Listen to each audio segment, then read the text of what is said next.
Hey, what's up, everybody? Welcome. It's another Saturday. It's March 28th. And yeah, look at me. I started on time today. Sometimes I try to start a little bit early if I can, but a little too difficult to start early today. But we started on time, so that's good. I hope everybody's having a good weekend. Everything's going good for you guys. Let me just check some buttons over here, make sure I'm all in the right spot. Glad you guys are hanging out with me tonight. Let's see who's in the room with us. Let's see. First of all, I threw up a link. I got a new Kickstarter that started yesterday.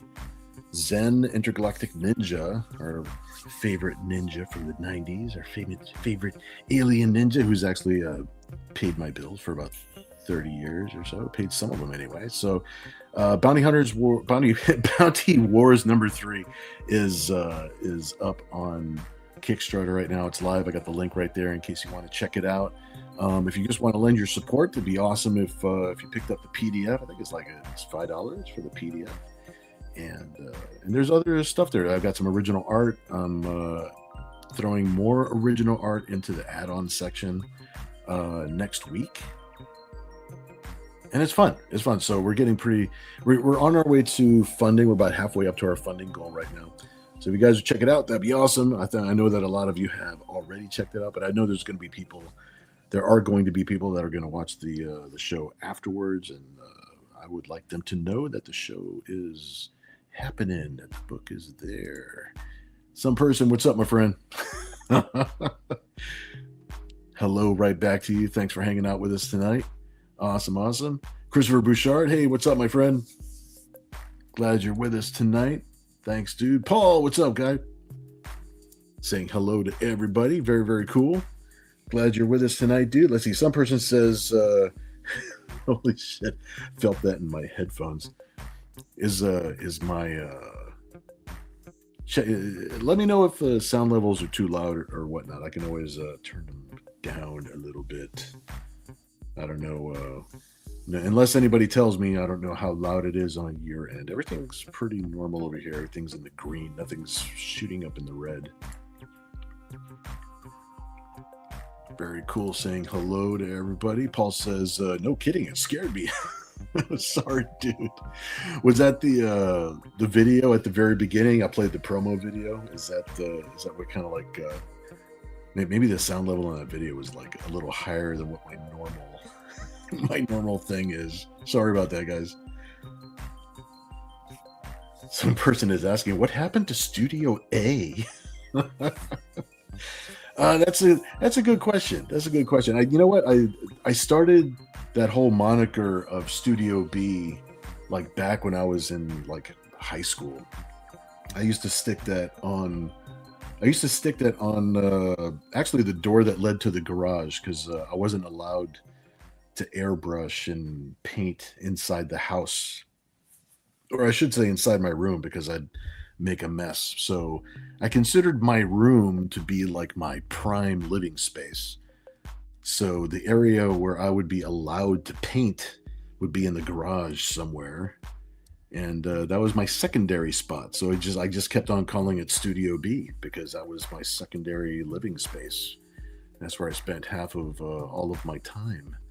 My room was for sleeping and video games, and the garage apparently was where I was relegated to my painting and artwork.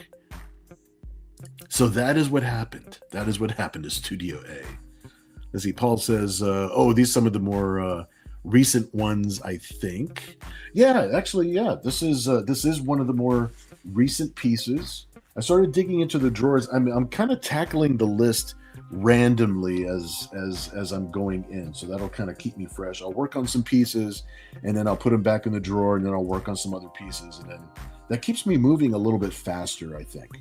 So I think that's going to work better for me. So this is actually Maurice's piece right here, and then this is yours, Paul. This is Paul's piece right here. This is from well, it's recent, but it's still from a little while back. This is from a little while back. Some person, thank you, dude, for sharing out the link to the Kickstarter. Very, very cool. Yeah, if I got everybody on my Facebook just to buy the digital copy, that would be amazing. That would be a great show of support. But I hope that you see some other things on there. I hope you see some physical issues that you would like to get. There's going to be original artwork. There's already some original artwork that's in the add-on section already. Some of it is like we have the exclusive sticker art that's for the stretch goals. And those are one of ones. So it's like it's first come, first serve with those. There is a sketch set that is set up for anybody who orders a sketch set. So you'll get there's samples up that you could see. That's basically just an example of what the sketches generally look like as far as like the theme that we're trying to keep and what the colors look like and stuff like that. But everybody will be able to get one of those. Paul says, "Oh, it's over halfway there. We'll make it, I swear." On the Kickstarter. Yeah, I was very happy. I was super happy that I see that we're halfway towards funding. So I'm very excited about unlocking all the stretch goals and getting this. It's a 3-week campaign. It goes until April 21st. So it's not one of these campaigns that goes on and on and on and on. And we've got everything pretty streamlined as far as like our method of getting to the printer, then from the printer straight over to the studio, and we do all the shipping and packing and everything right here in-house. So that way we can sign all the books. Everything doesn't have to get shipped to like 2 or 3 different places, that sort of thing. So I think we've got a good system. So it's I think we knocked out a lot of the things that would delay production. So I'm very happy about that. Ken Albury, what's up, dude? Good evening, my friend. Saying good evening to everybody. Very, very cool. Dan San, what's up, my friend? Argo Comics saying hello to everybody. Thanks for hanging out tonight, dude. Awesome. Some person says hello to Kat in case she's hiding somewhere. You hear Kat back there? Yeah, she's on her half of the studio. She said hello. She's going to be very busy this month coloring Zen, Intergalactic Ninja. She's coloring like 3 different things. She's a busy artist over there. Some person says, it's just the intro. I thought a thunderstorm started. Thanks for letting me know, dude. Yeah, I guess the sound levels on the intro are a little loud. Sorry. Paul says, yeah, the intro video. Christopher says, can't wait to see more of my commission. Yeah, your commission, it's right where I left off from the last show. You know what? Maybe I'll bring it out in between these, and we'll work on it a little bit more tonight. I'm pretty sure your commission, which is the Julie Strain commission, I'm pretty sure that one's probably going to be done this week. Paul says, if the goal is met, sure it will be, then it gets published as a regular comic. Yes. The 4,000 goal is so that everything, that's the bare minimum for us to make it to the printer. So once it makes that minimum goal, everybody who placed their order are definitely going to be receiving their regular physical copies of the comic book. Anybody who orders just the PDF, the digital version, of course, they'll only receive the digital version, but that's what guarantees us being able to finish the project and make sure it gets to the printer and becomes a real thing. So that's the funding goal. So that's our minimum. Hopefully, what we're really shooting for is if we can get like 250 to 300 backers, that's really going to put it in a comfortable spot. We have one more issue past this to finish out the story. So it's a 4-issue miniseries. If you did happen to miss issues 1 and 2, you could still get them as a catch-up edition issue. So, and those are in the add-on section of the Kickstarter. And what that is you select your tier, you select whichever cover that you would like to get. And then everything, basically almost everything else on the Kickstarter itself, you can add it onto your order. You don't have to miss out on any of the other covers or anything like that. You can add on what you like. And then issues 1 and 2, they're in the add-on section as well as things that you can add onto your order. Some person says, keep it loud, it wakes people up. Paul says, let's see, was thinking may need to have Kat do a Squirrel Girl sketch cover for a friend. I didn't even know Squirrel Girl was a thing. Oh yeah, Squirrel Girl is a cool character. She's a cool character. I bet Kat would knock that out. That would be awesome, actually. That would be really cool. I love that idea. All right, so these are the 2 pieces that we'll be working on tonight. Yeah, and I think we'll add a little extra ink onto this one tonight too. So we're going to start working on Maurice's and Paul's first, and I'll put Christopher's up here on the shelf. And then we do have a couple of special things for the midnight auction. So let me show you guys what I got for the auction, and I'll probably have to bring it out again later in the show, because we always do have people that pop up a little bit later in the show, and then they don't know what we have going on. So we're gonna have 3 separate auctions. This is a NIRA-X from our issue 2 campaign. So this is the original 11x17 art for the sticker. We had a sticker, a die-cut sticker with NIRA-X. The second auction is going to be Black Hole Bob.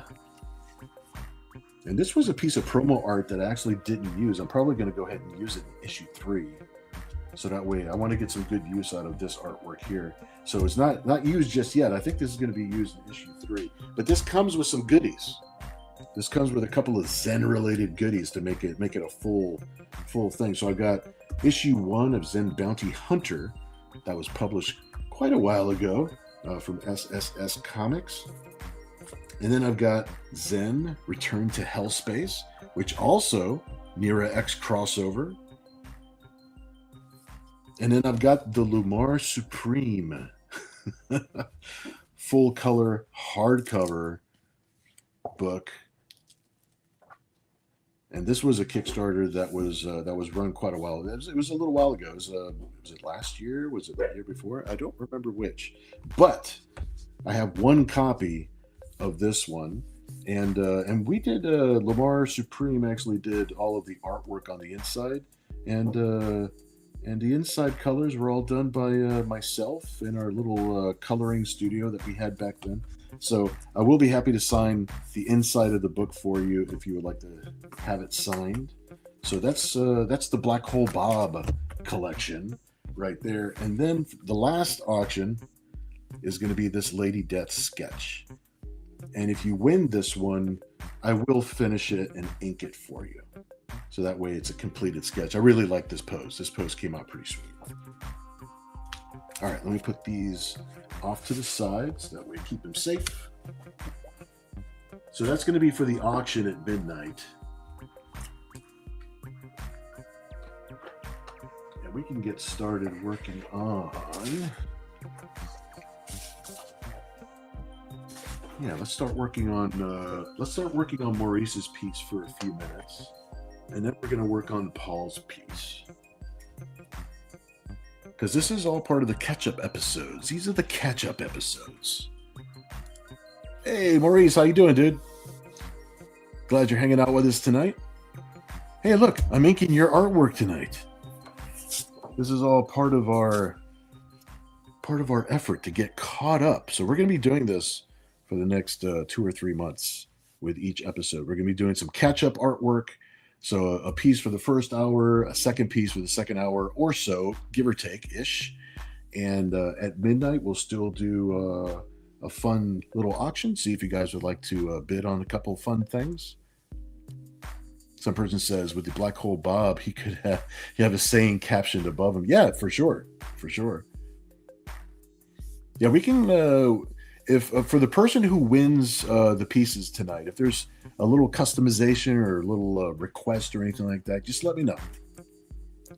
That'll be a little extra that we could put on there for whoever wins these pieces. Let's see. Some person says he could say, "Hey, you, subscribe or die." Oh, I'm definitely going to have him saying something inside the book for sure. Yeah, he's custom made, and that's what he was supposed to be for in the last campaign. Is he was a bit of promo art. It wasn't interior work. So that mixes in pretty good. Let's see. Paul says, Lady Death, another sketch to work on. That's not ketchup, Bill. That's quicksand. I know. Oh my gosh, I didn't even think about that, right?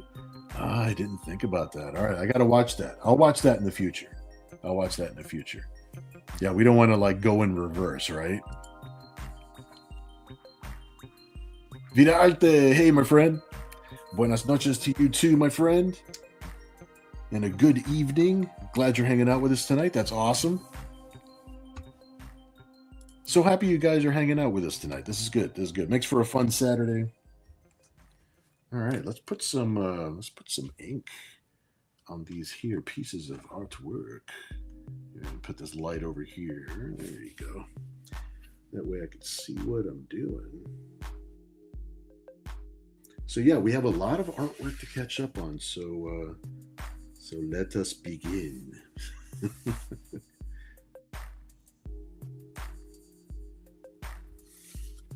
Now this one's also going to be not safe for work by the time it's all finished. So some of this piece we won't be able to actually ink while we're on the show, obviously. But that's okay. And I started posting some newer stuff. Oh, look at that, the brim of my hat. There you go. Let me take off my hat.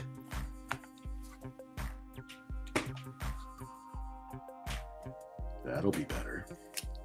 There you go. I'll move this over here a little bit, move this over here a little bit. Yeah. There we go. You can see what we're doing, and we don't get my big hat right in the way.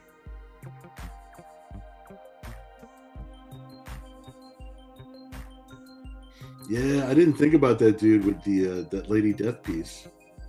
I just gave myself something extra to do.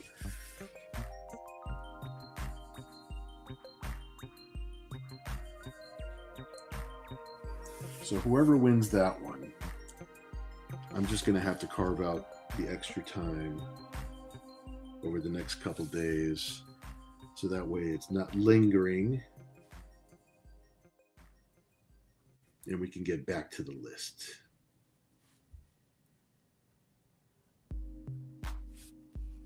Yeah, this is a fun piece right here. This is crazy. I love that we got Scribe in the background.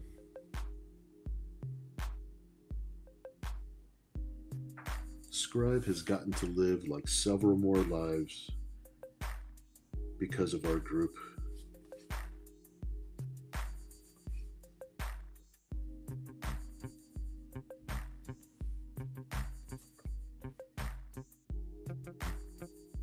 I'll get a couple of lines down, then I'll make my way back over to the chat so that I don't want to fall too far behind.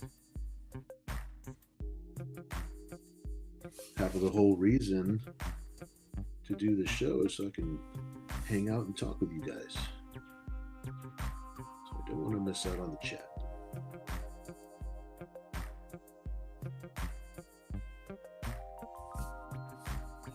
There we go. Got a nice little start there. Let's see. Paul says, oh, by the way, Bill, I was in your neck of the Virginia beach today.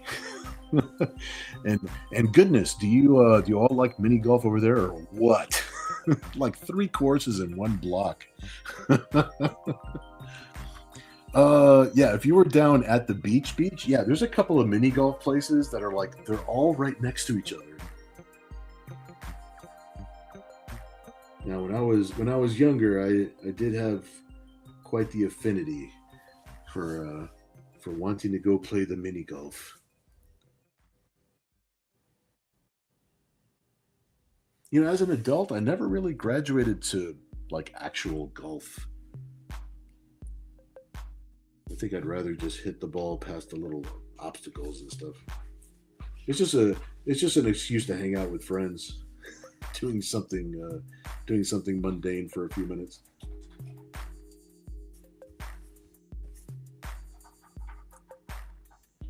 That is funny though. That there's one intersection right there. It's I forget which street. It's a street that connects with the highway, like 21st Street, something like that. And there's like two mini golf places like directly across from each other on the intersection.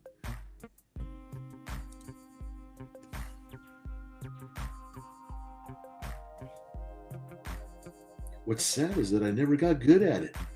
I mean, I played it a lot, but I think I was just farting around. That way we can go get pizza later.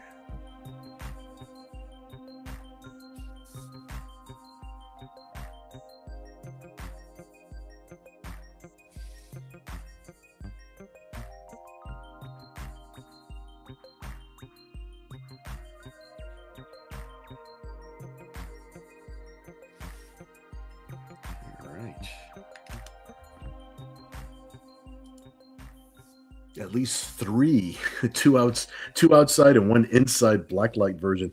Oh, dude, I've never actually been to that one. I don't know if it's because I'm afraid to say that it looks sketchy, but it's like I never really wanted to go in there. You know, I like the idea of there being an indoor blacklight, weird psychedelic putt course.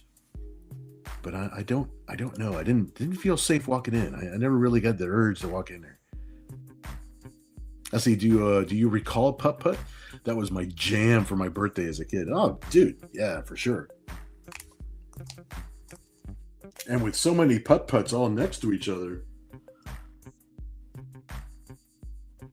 there used to be a legit putt branded putt place here. But it was like it was out towards Military Highway, towards Norfolk. All the ones that you saw down at the beach, those are some other brands, private brands.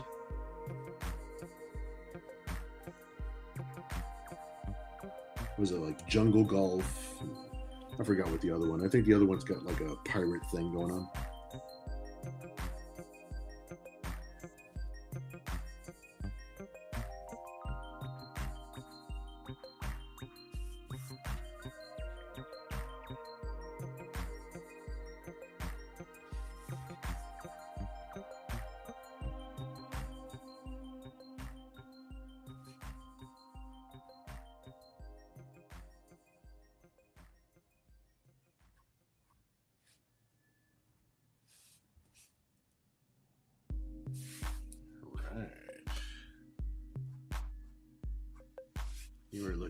Nira looks happy. She's like, yes, finally, you're inking me. Dear God, how long's it been?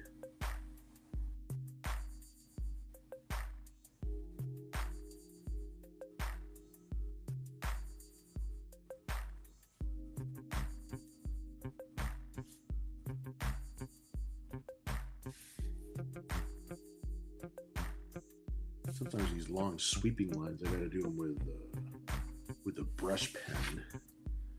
It all depends on how my hand's feeling, I suppose.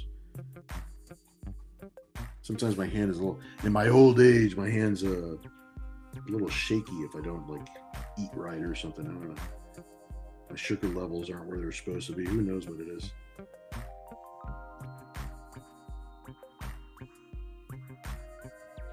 So depending on how steady my hand is, that's what changes. Also probably changes the type of tool that I use more than anything else.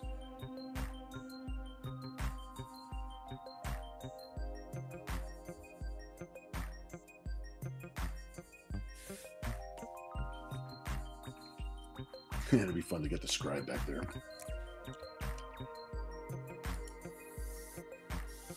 Christy Hand, what's up, dude?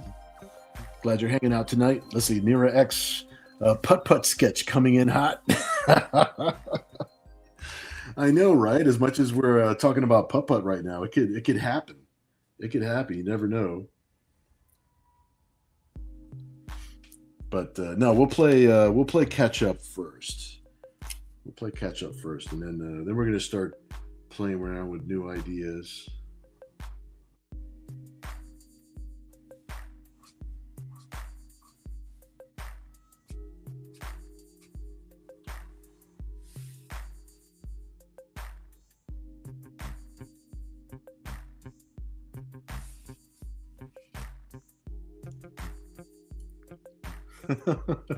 Paul's like old age, NIRA-Righteous.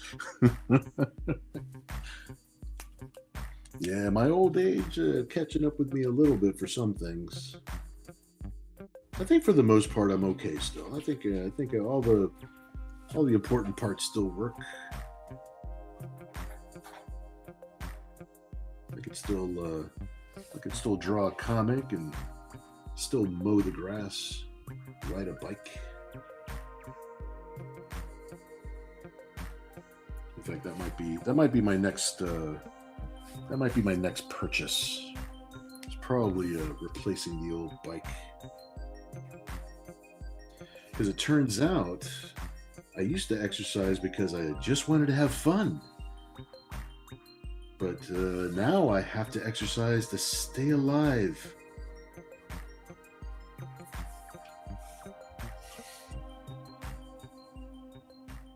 And since Kat wants me to stay healthy, so I'm actually around for a while, I guess I better start riding my bike, doing some exercise.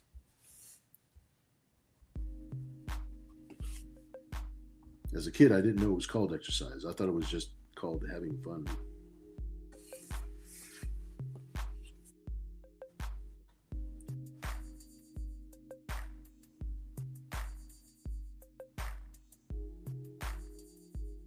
If I wanted to get to the 7-Eleven, I had to get on that bike.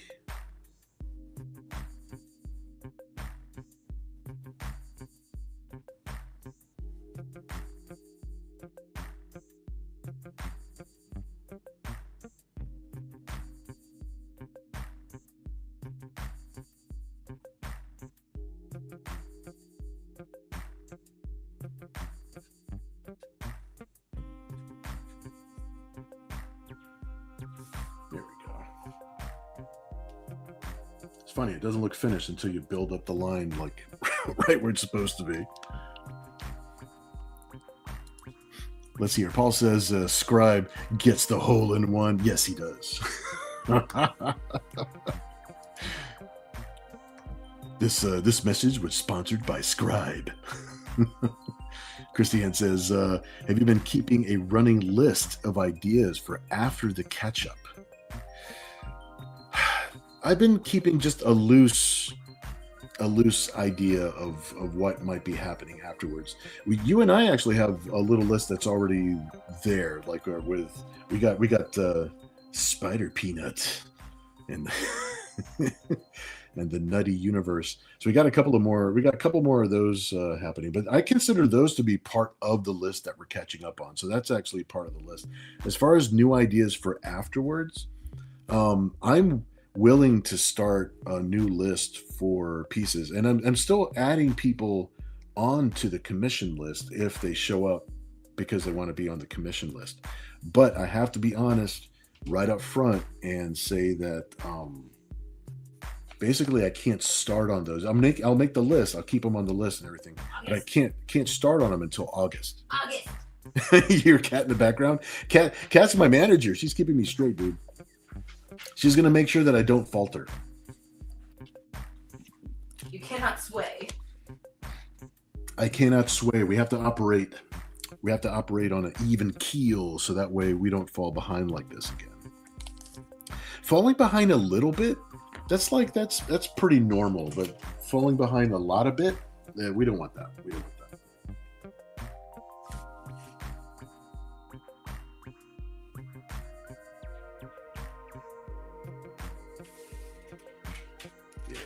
Slowly coming to life here. Is good. Is good.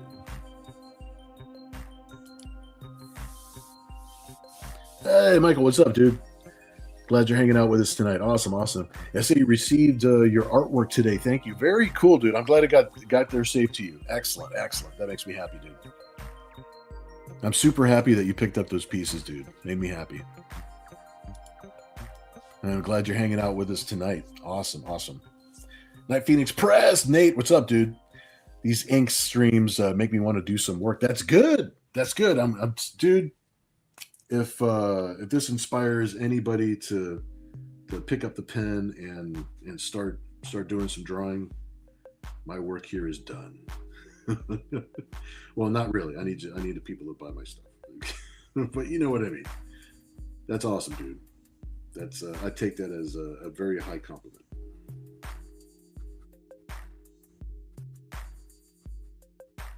I watch a couple other streams too.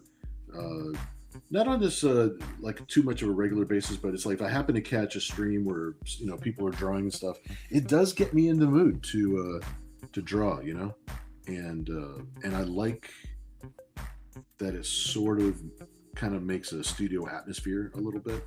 Most of the people that I know, most of the people I work with, we all live far away from each other, so it is cool to digitally recreate a studio atmosphere, because it makes you feel like working, makes you feel like doing your best, getting some inks on some paper. I see some person says you could always get super buff. Yeah, good luck with that. I don't think my Lucky Charms diet is going to let me get super buff, but if I eat better, thankfully the food here at the house that I'm finding, thanks to Kat over there and David, they're feeding me healthier food more often. So if I start exercising on top of eating this healthier food, I think I'll do much better. I don't think I'll get buff, but I think I'm good to lose some weight. Just treat my body a little bit better. I think that'll be a good thing.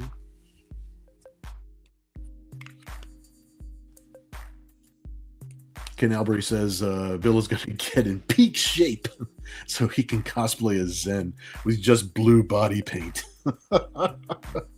No, I have too much respect for the people around me to show up in blue body paint. I do have the balls to go out there and dress up as Zen, though, but it's going to be like a full big rubber outfit or something like that. It's going to be a special effect the whole way through. Trust me. I don't know if you remember the old days when they used to have Bad Rock show up at conventions. The dude was dressed up as Bad Rock. It was like this huge prosthetic rubber suit. It was pretty cool. Pretty cool. It made the Extreme booth look better. It was cool having him out there. Christiane says, "Buff Bill Mouse weightlifting streams on Mondays." No. We're not going to have a heart attack stream on Mondays. If I can lose a couple pounds and I can, my knees and my back will definitely thank me. I think I'm sitting. I think I've been maintaining like 227. That's a bit much. Just like I got the dad bod stomach, whatever. So I need to be sitting like at around 190, something like that. If I could do that, that would be the goal. Some person says the thing about art is you can do it forever. Let's see. Glenn is almost 90. He's still teaching. Yeah, dude. Yeah. Thankfully and hopefully, I am hoping that I can continue doing this into my old age. That would be a good goal. I would consider myself lucky if I can continue doing this.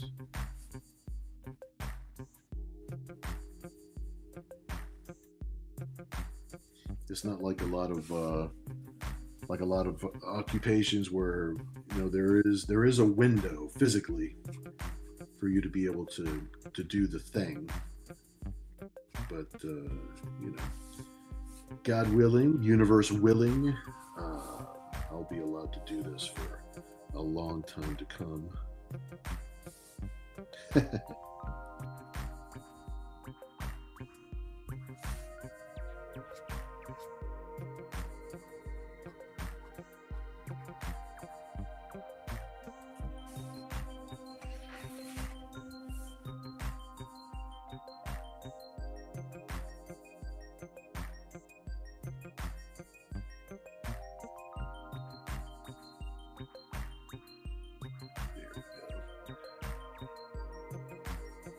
You almost have to hold your breath for some of these longer lines. You don't want them to shake too bad.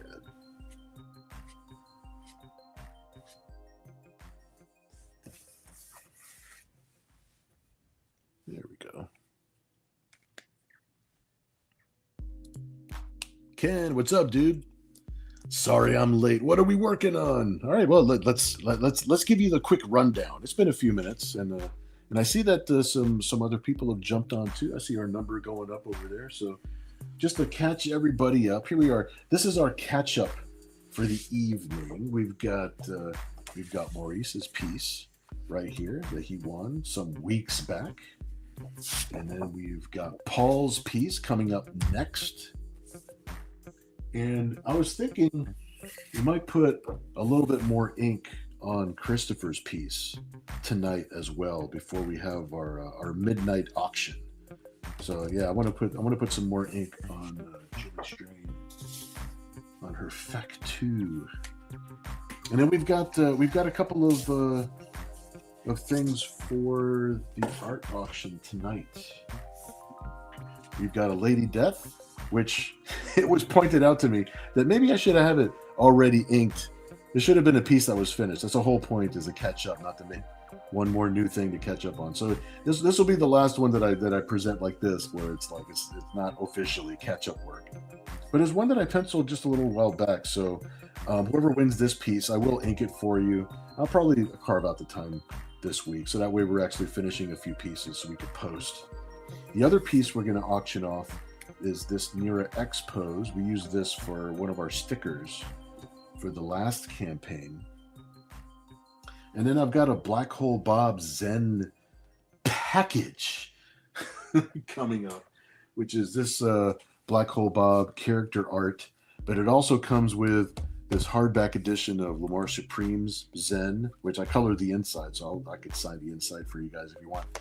And I've got the Zen Return to Hellspace, which is another crossover with NIRA-X. And then I've also got Zen Bounty Hunter #1, which was published like that was actually back. What year was this published? I want to take a look at this real quick. What year was this? What year does this come out? I want to be careful opening it. I want to keep it in good condition. It was 2005. Wow. All right, so a comic book package that'll come with the Black Hole Bob artwork. So that's what's going to be happening for the art auction at the end of the show. Let me set this over here for a second. We'll keep on working on Maurice's piece for a little bit. It's 10:04. Hey, we got 20 more minutes that we can work on this piece and see how far we get.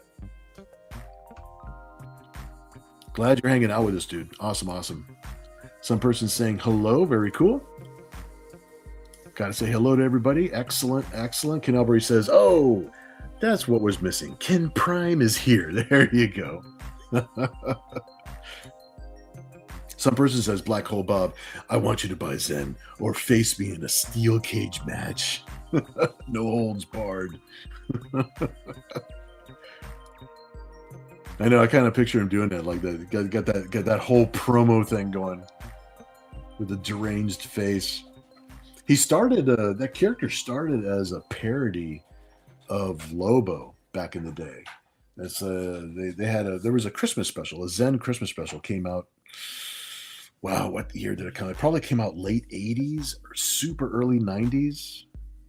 Because I think we started publishing Zen at Entity Comics like in 93. So it might have been like very early 90s. It was a Christmas special that came out.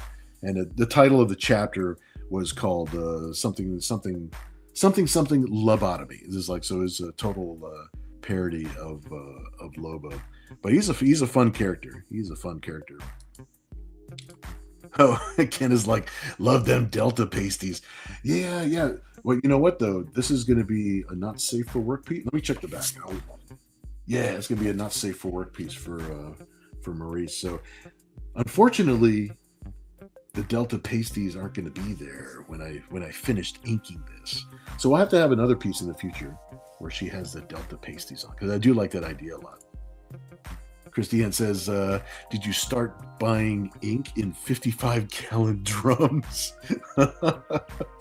I do have like multiple boxes of these are the pens that I like to ink with. These Faber Castell Pitt pens. I got a couple different sizes that I like to ink with. I bought more ink for these Copics. Oh yeah. I'm stocked up. I'm stocked up, so we can catch up. Ken says Ken Omega.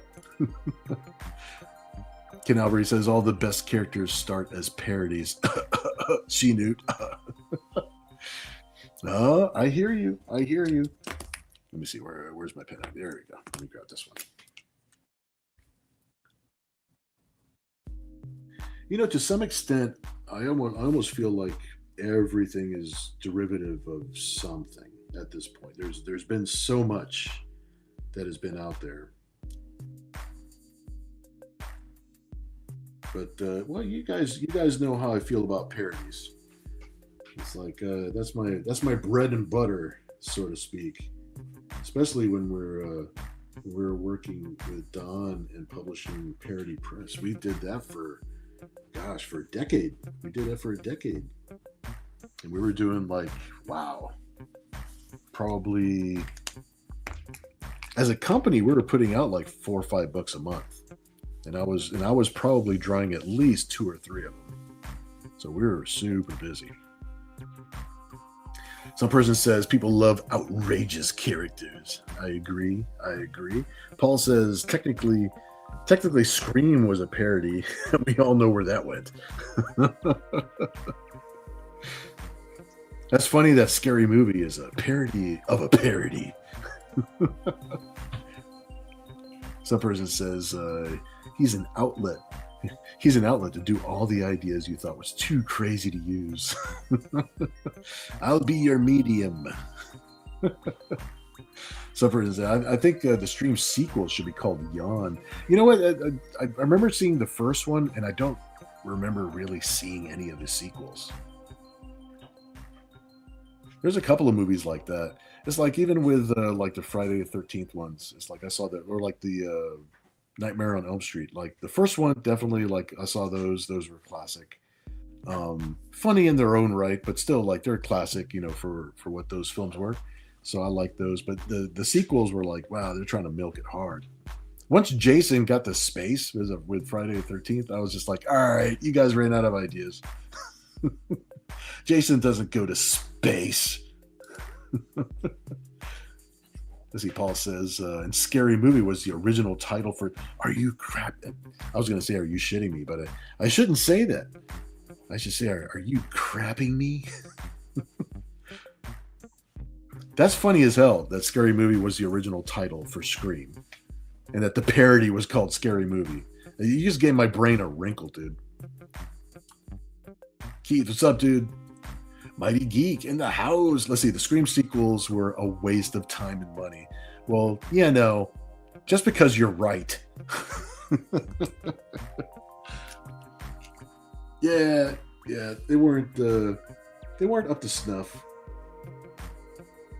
But that's the problem with doing some types of movies where it's like the first one is like this original idea, and that's usually why people, you know, like it really stuck, you know, in the first place, is that this cool idea.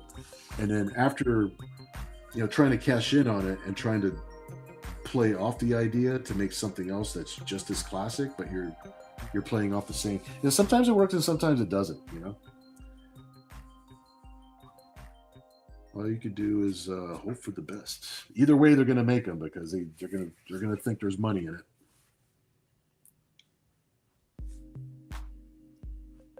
Let's see. Let me try my other brush here.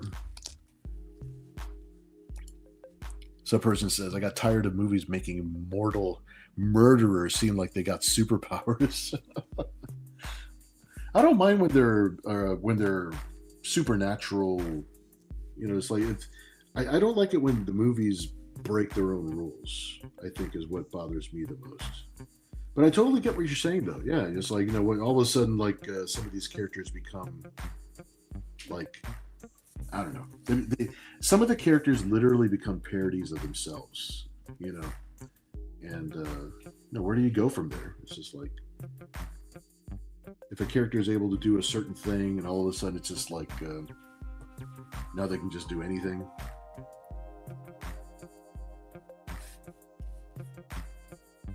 So it's hard. Sometimes you can get away with it. Sometimes it clicks. Sometimes it connects, and a lot of times it does not, and it ends up being a waste of money. Courtney, what's up? Glad you're hanging out with us tonight. That's awesome. Courtney says, hi, everyone. We're late because we went to see Project Hail Mary. Please give me your review, Project, because that movie was not even on my list of movies to watch, and I've heard nothing but good things about this freaking movie. I never read the book, so I mean, it's like I really have no idea, or I had no idea. I watched the trailer, and I've got some idea what it's about now, but I didn't know that it was going to be received as well as it's being received. So you'll have to give me your 1 to 10 score. Let me know what you guys thought. Very cool. Saying hello. Very cool.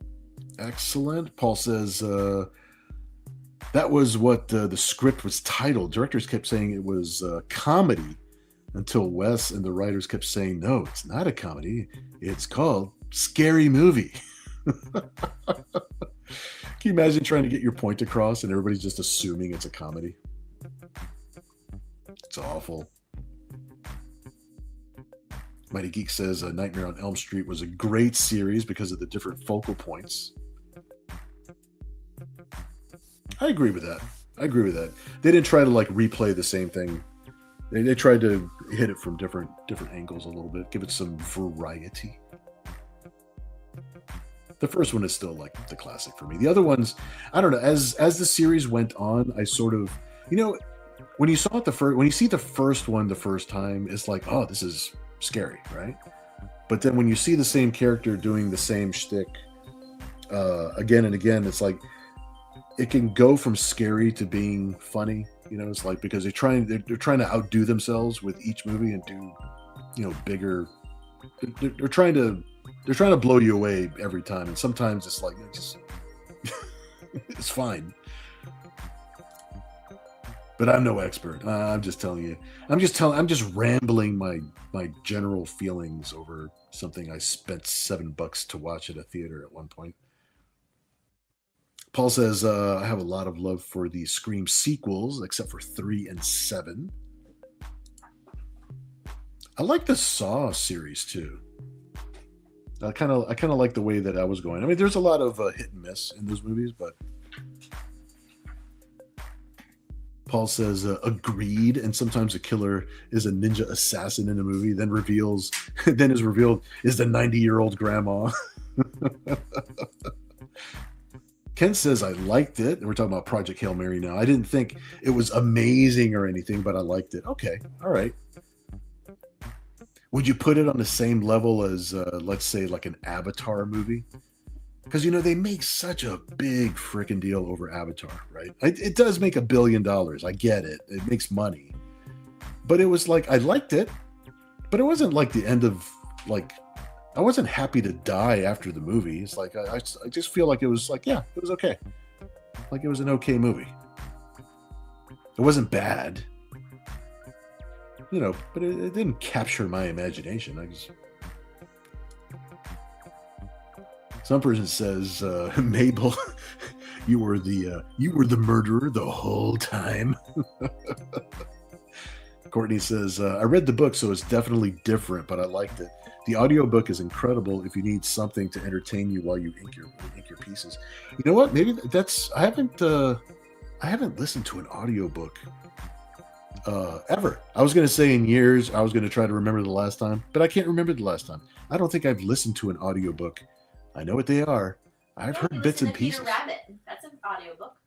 Okay, that's true. Kat makes a good point. I did listen to Peter Rabbit when she was a little kid. So technically, I have listened to audiobooks. But if you say the audiobook is incredible, I don't know. Maybe it's something I need to check out. And it is something I could listen to while I'm inking and drawing. So I may take you up on that. I think I might take your idea. I think I might do that. typically going back to Courtney, because you read the book, like it would. But if you say you read the book and you still like the movie, that speaks very well of the movie, I think. Because typically the books are much more detailed than anything they can put on film. They're trying to fit a whole book into a 2-hour time frame. So I don't know. That seems positive to me. That seems very positive. Paul says Wes Craven's New Nightmare is hella scary if you think about it. I might check that out. I haven't seen like a really good scary movie in a long time. Just like the jump scare kind of movies, like Wax Museum or something like that, where it's just like, yeah, it's meant to be scary, but it's like jump scares. Mighty Geek says sometimes they do too much to keep the audience's attention. Yeah, I think so too. Moderation, right? Moderation is key. Sometimes they have to make up for bad writing by doing certain things visually, or the other way around, right? So depends, I guess. Ken says, I thought Avatar was okay. It was a very pretty movie, but just okay. Yeah, I thought the same thing. Ken Albury says, I do audiobooks every day and YouTube streams on Saturday nights. I like that you do the YouTube streams on Saturday nights. This is good. I will also approve your audiobooks for the other days of the week. Yeah, you got me really thinking about doing an audiobook for Hail Mary. So I think I might do that. Some person says, I like the old Vincent Price movies. Yeah, those are classic, dude. Plus, he always had a macabre sense of humor. And he had the proper voice and delivery for it. You know what I mean? It was like, he was the man. He was good. He was good. Ken says, audiobooks are great. I'm almost done with Cat in the Hat. Don't spoil it for me. Paul says Wes Craven's New Nightmare is about the movies and how it affected everyone. That's interesting. Courtney says the book is definitely more detailed and more science focused, and the movie is clearly adjusted for the masses and entertainment value, but I thought that they did it pretty well. Well, that's actually a very positive review, if you ask me. That's a very positive review.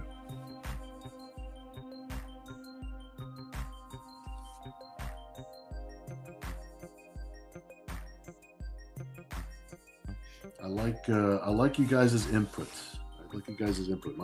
Might have effect.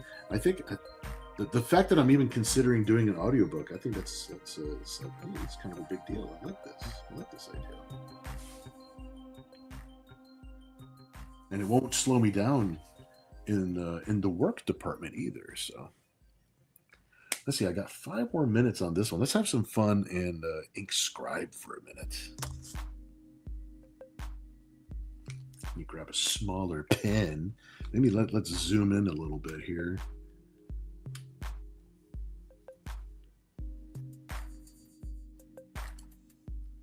Let's see. Mighty Geek says Avatar was designed to grab your attention and make you pick a side.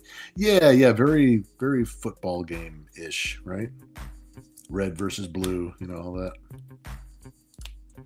Some person says, speaking of Vincent Price, made a cookbook with his wife. He's got a good oh my gosh, Quitch. Why can I not pronounce names and words? All right, Kat, you got to help me. No. I got a fancy word. No. I gotta walk all the way over there. Quiche. What? Quiche. I know I'm going to feel stupid because I know the word. Like it already feels familiar, but I don't. Oh, quiche. Quiche. Oh my God. I had to see it in context. It's like, oh, it's food, quiche. See, this is why I need an editor. I only draw books. I don't audio. I don't know the big words. Yeah, quiche. Okay, quiche. I feel stupid, but I'm happy I know now. You know what I mean? Well, that's like when you look at the word feng shui, you never catch it. Oh my God, the word feng shui. Forget Feng that. shui. Feng shui.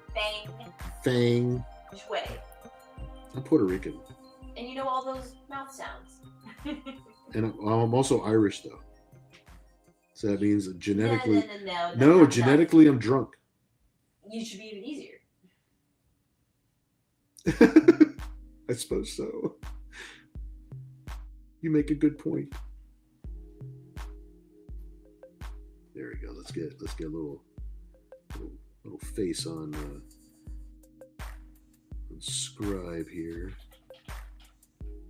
Quiche. I'm going to be living that down for the rest of the week.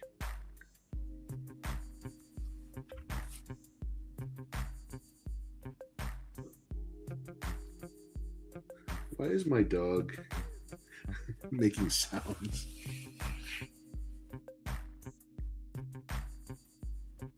He made it sound like he was tired of something. It's like, I don't take it no more. Yeah. Like he's going to go on strike.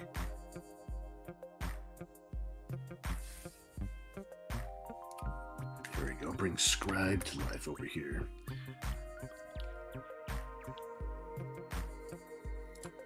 Let's see. Paul says how a movie with blue alien sex in 3D could be that boring. Let's see. Michael says my mom met Mr. Price at a Value King. Oh, that's cool. That's a cool story right there. Like he was picking up Twinkies for his flight home, but he was doing it in a scary way. I always picture him laughing like he does at the end of the Thriller video. For anything he does. Thank you, some person. Holy crap. I felt so dumb. It's pronounced quiche. Thank you, Ken Albury. Quiche. I know. I had to get Kat to come over here and save me real quick. I couldn't do it like on the down low either. It's just like I just immediately revealed that I don't know how to spell the word quiche. Ken Albury says, I came here to draw, not to do any of that word pronouncing. That's right, damn it. Damn. Some person saying hello to Michael. Very, very cool. Must have been one of his guilty pleasures. Anthony Bourdain was KFC mac and cheese. Oh, the KFC mac and cheese. Yes. You know, KFC's got that really cheap chocolate cake, too. Nobody really talks about the cheap chocolate cake at KFC, but it is crack worthy. Mighty Geek says William Moss in Return of Drunken Master. Is that going to be my screen name if I start becoming a character actor? You know, technically, I want to say I always used to say I was on the Wheezy plan. I was on because Wheezy from the Jeffersons. Like I always wanted to, I tried out when I first moved out to San Diego back in 1991 is when I moved to San Diego. I tried everything. I worked in an animation studio. I started drawing comics. But I was also modeling for a little while and trying out for movies. I tried out for several HBO movies and driving up to LA and kind of part of that circuit for a minute. So who knows, man? And then I was not depressed, but I was disappointed that I never got anything. And so I got into comics and I stayed busy with comics ever since, right? But what encouraged me a little bit that maybe I could return to the silver screen one day is that Wheezy from the Jeffersons, she didn't start acting or even get her first job until she was like way over 50 years old. So I'm just like, I'm on the Wheezy plan. That's what it is. I'm on the Wheezy plan. One day I'll make it out to Hollywood in between comics. I'll become a character. I'll be that guy that dies in every movie. Like I'll be the physical embodiment of the Wilhelm scream. That'll be my goal. Let's see. Paul says, I came here to draw and pronounce, and I'm all out of thesaurus. Dude, you get 2 extra points for that. I want that to be a bumper sticker. That needs to be a bumper sticker. I will put it in my studio. Hell yeah. I freaking love that. Ken Albury says, I'm studying the drawing. So we have someone wiped out off their snowboard while Yeti Batman looks on. Meanwhile, Nira is in a pool of water with a banana. Yeah, there's a lot going on in this piece. So we've had that weird theme of duct taping a banana to something in the background because of that thing that happened at that gallery where somebody duct taped a banana to a canvas, and it's sold as art.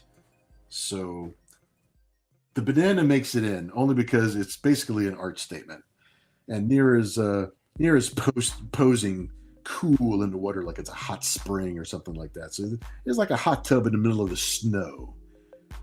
And then we've got Mercy wiping out. So she's wearing one of the boots. Whoop, here we go. She's wearing one of the boots, and one of the boots stayed stuck on the board. So she's wiping out and hitting another snowbank over here. And then the Yeti is actually our own scribe. It's Scribe from NIRA-X, dressed up as a Yeti because he's always trying to find ways of sneaking around and getting a decent look at the girls. Because that's his place in life. That's where he's at. We also have a better off dead joke thrown in here. So it's really just a stick figure. So I'm going to have to flesh this out a little bit when I get to the inks. I got a guy on a bike riding down the mountain here, and there's a $2 bill stuck in the snow. I want my $2. There's a lot going on here. All right, just a couple more lines for Scribe here, because it is time to move on to the next piece. Kind of want to split our time between the pieces evenly a little bit, and I'm gonna keep on working on these when we're off the air. Obviously, I want to make sure we get all these done.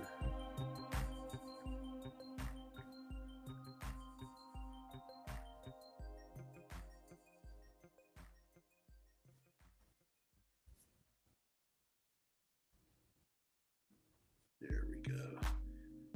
Get Scribe's costume started here. It's Yeti Scribe. There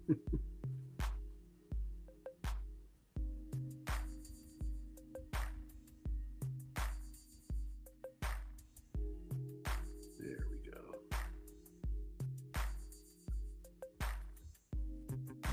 All right, got a little look there at Scribe.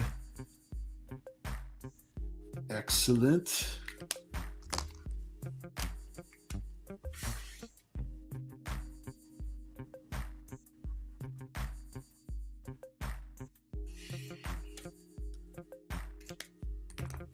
All right, so this is as far as we've gotten on this one for this evening.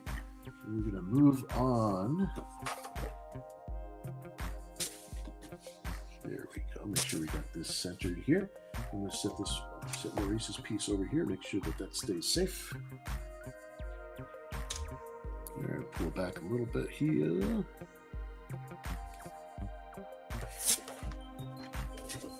Now, Paul, I didn't actually write a note on the back of yours whether or not it was safe for work or not. So you can actually let me know in the chat right now while we're going. Either way, I'm probably going to leave some of the parts not inked regardless, so that way that option stays open. Let me see. Let me grab this pen. Actually, no, I'm going to grab this one. We're going to start with Delta Void right in the middle. Let's hit Delta Void's face. We haven't drawn Delta Void in quite some time, so I'm real happy that he ended up in this artwork.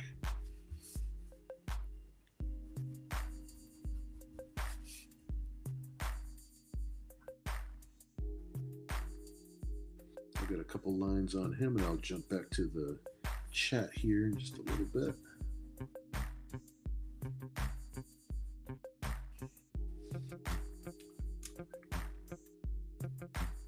There we go.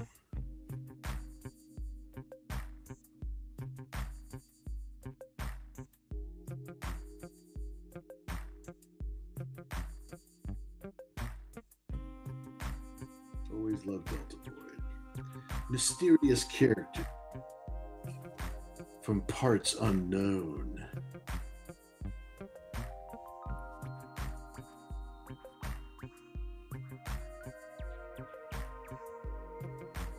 another character who bonded with Cyberskin, who was not supposed to, turning him into this monster who has to eat metal in order to grow.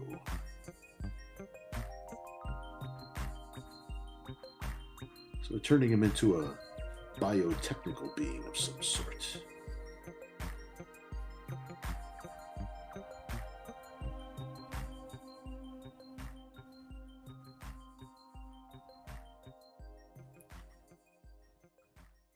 And he's got an attitude. More than likely because of that.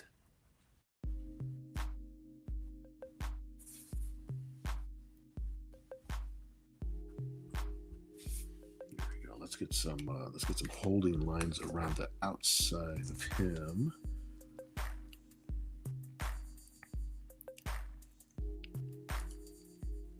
Some person says, let's see, as part of the Banana series, collectors will be spending billions finding them all within 100 years.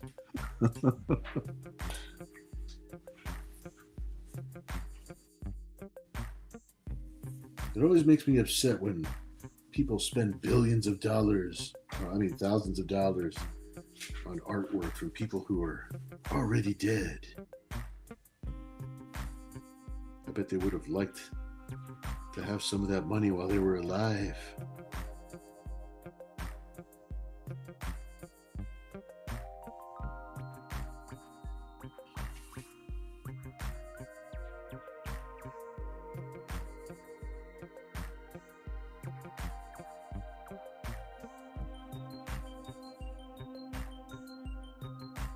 Poor Delta Void. He is like the actual center of this fire going on right now.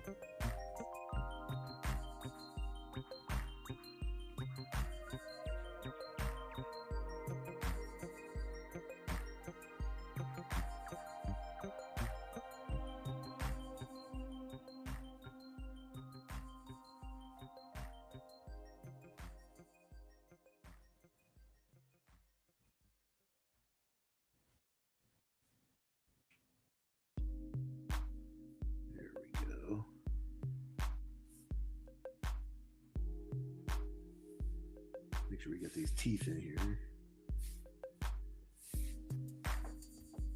Excellent.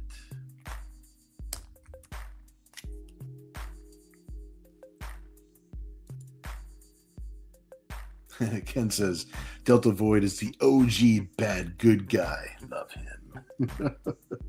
He has switched sides a little bit here and there, hasn't he? There was a time or two that he's actually had to work with NIRA.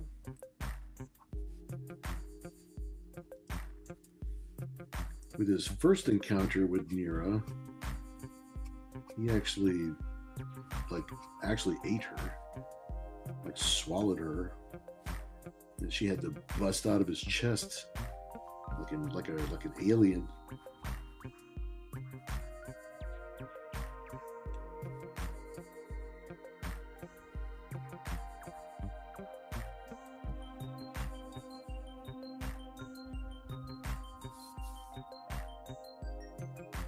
So they've had their times.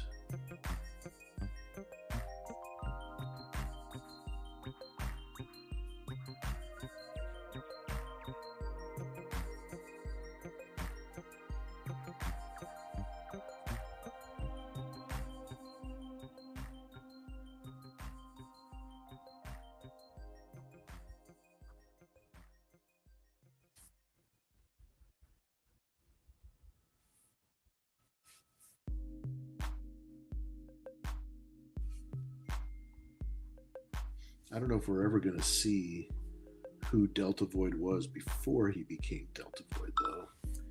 We may never find out.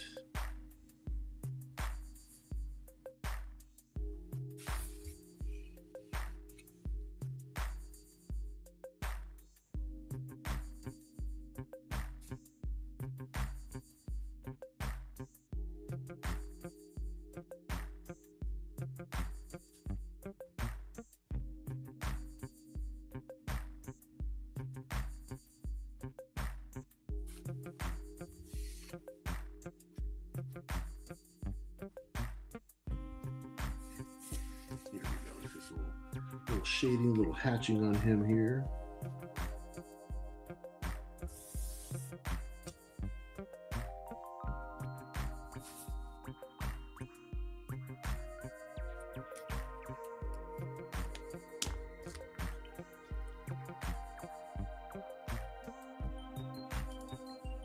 Let's see, Dan says, let's make some Delta Void s'mores.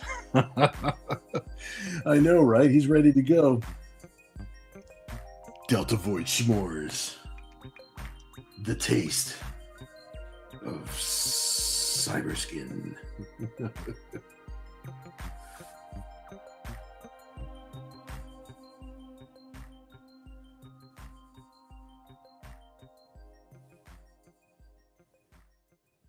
We get a little bit of these flames here.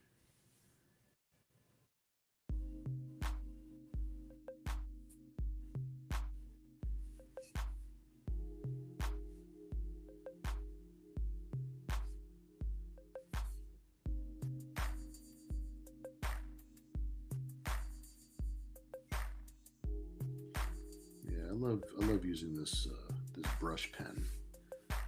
Very, very nice. Very nice.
Drawing the little fireplace was fun.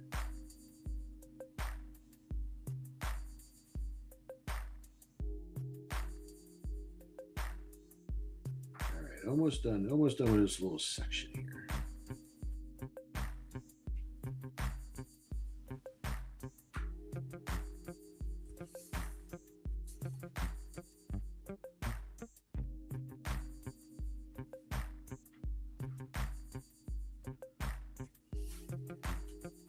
Yeah, look at that. Look at that nice little fireplace.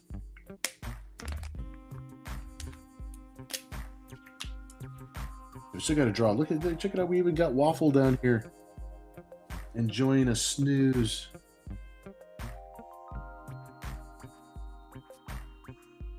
Fíjate. I got Waffle in this picture.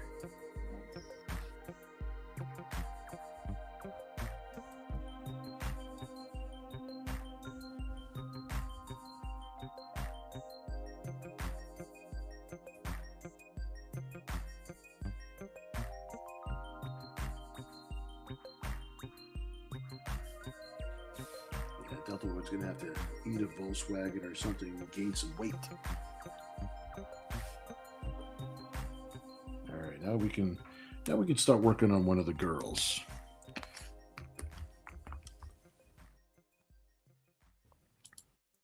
Canalbury says we got some wife aggro stepping out for it.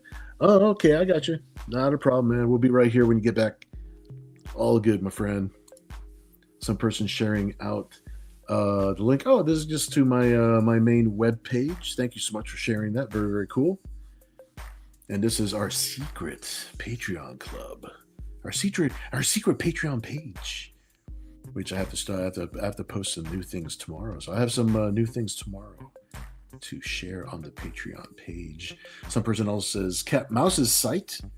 That's her main webpage. Thank you so much for sharing that. Awesome. And also Cat Mouse's Instagram. Excellent, excellent. She does like to share on Instagram. Canabri says Delta Void is really Delta Burke. You see what happens? All right, let's start working on one of the girls. I think I'll start with Evil NIRA. Got Evil NIRA up here. We're going to move the camera around a little bit. There we go.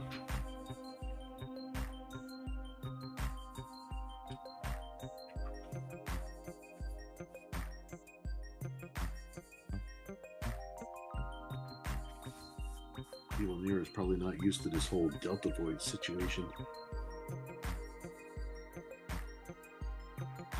Like, who knows how these characters interact in her doppelganger universe that she comes from.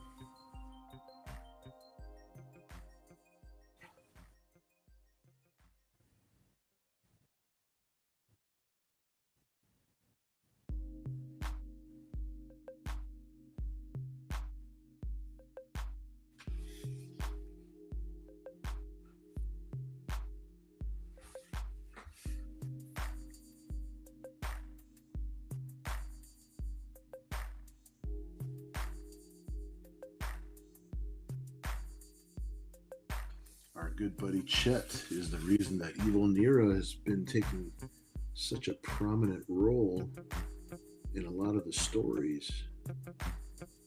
He shares the same kind of love that I do for 80s and 90s storytelling, which is like, if you got a good guy somewhere, if you got Michael Knight somewhere, then somewhere you've got an evil Michael Knight with a goatee.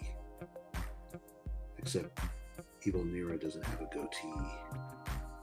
That's the only thing that's different.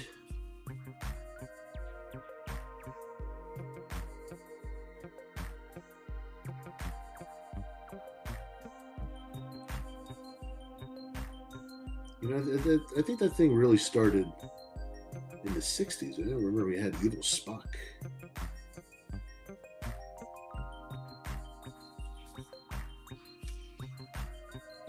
You know what? He also had a goatee. I think he's the one that started this whole thing. There might have been somebody who did it before, but I'm not aware of them.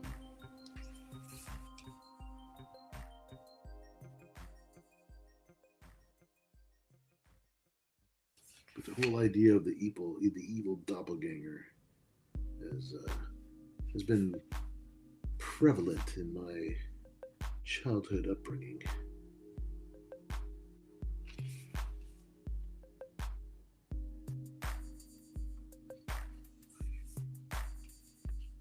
Let me get her little expression in here, and then I will jump back over to the chat, see where you guys are.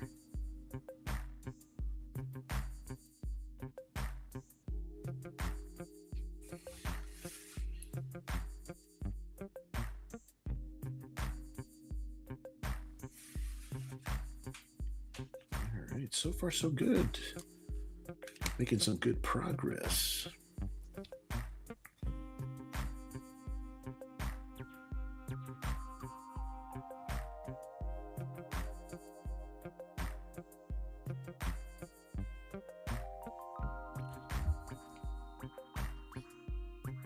Scroll up here a little bit. Let's see, Christopher says, awesome artwork, and not familiar with that Delta Void character. Yeah, he was one of the bad guys in the NIRA-X book back in the 90s. He's one of our original guys, and he hasn't featured in any of the new books yet. So I think his time might be coming. But he is a metal munching monster. He actually, the same way that NIRA and the other Cyberangels, they all bond with something that's called a cyber skin, which kind of amplifies their own attributes and gives them their Cyberangel abilities, but only chosen people can wield these cyber skins and bond with these orbs. So there were a group of criminals,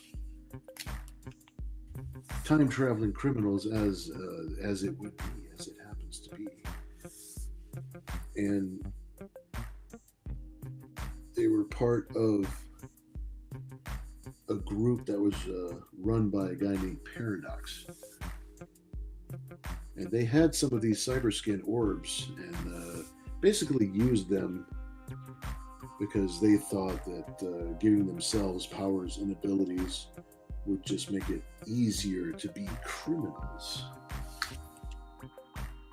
And they did bond successfully with the cyberskin, but some of the effects were very unwanted. For example, poor Delta Void, he can never turn back into a human.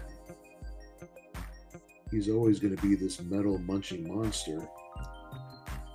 So he lost his humanity as the price of using something he wasn't supposed to use. Gotta be careful what you steal, kids.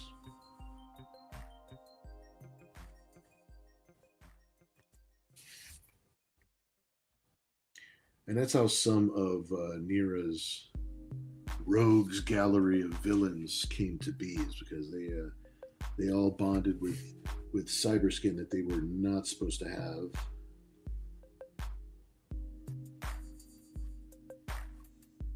And that's where some of those connections come from.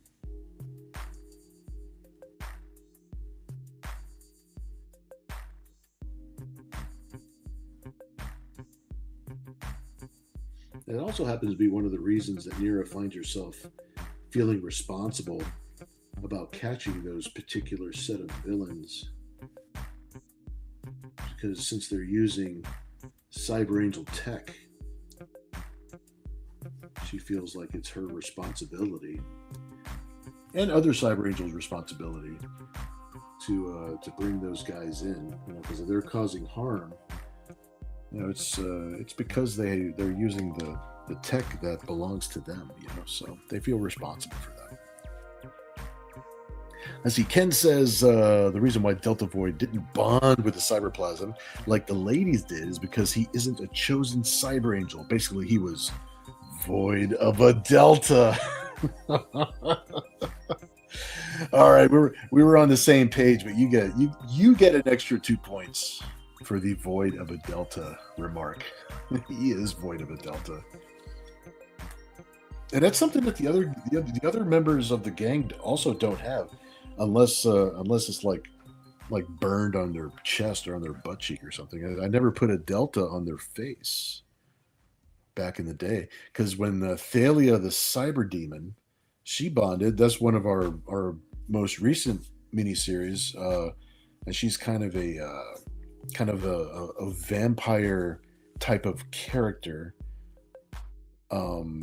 She failed to bond altogether with the cyberskin, but it still did something to augment and change her body and change her powers. And she does have a Delta on her face, even though it's like melting off, it's dripping off, because we want it to look scary. We want it to look like it was evil. Let's see, Ken Albury says, Bill, did you ever see the NIRA-Newt trading card art that I sent? I did. Did I not respond? You've got to be kidding me. I'm almost positive I responded to your message saying that it was cool. We're both going to double check that, because I'm almost positive. If I didn't respond, then I'm responding right now saying that yes, it was cool. I liked it a lot. But yeah, I saw it. I'm almost positive that I responded to that. If for some reason it didn't go through, I apologize.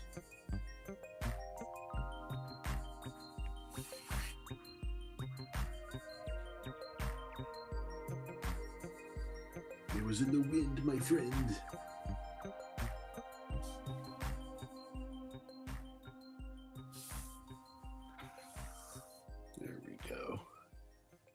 But yeah, dude, it was cool. It was very cool.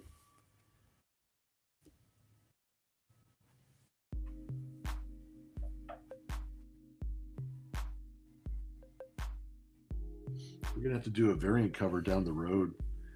Maybe have Newt and have Nira on together on the same cover. That might be pretty fun.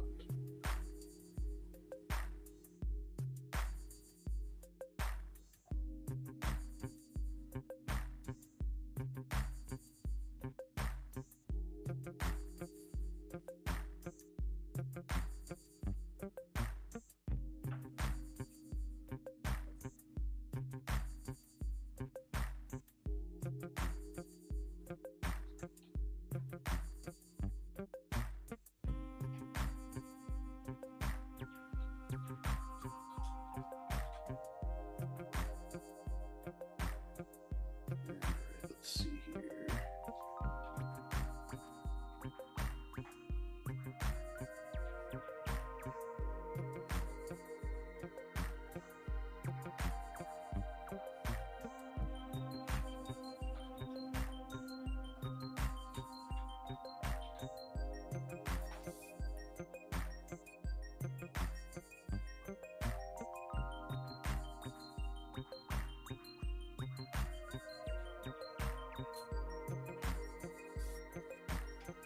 All right, she's starting to take shape. I like the expression on her face. She's like, what? I just noticed the TSOTG on the cup.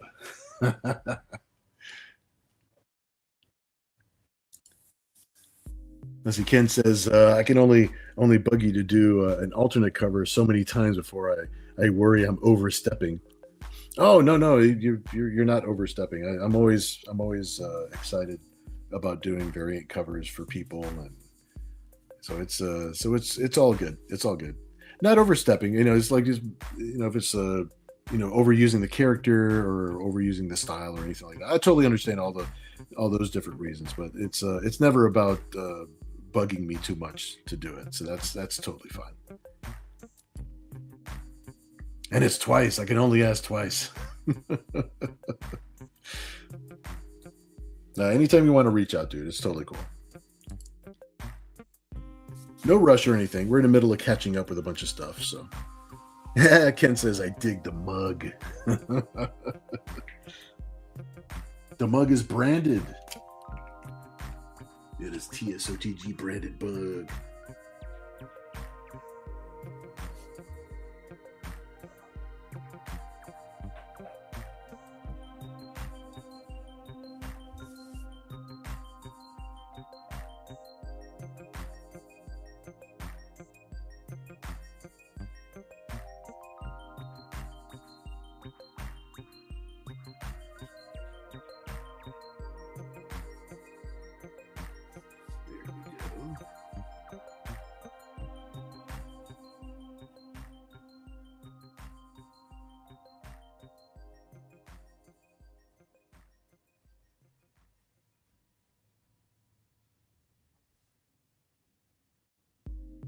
We're gonna work our way over to the mug. We must do it. Do it now.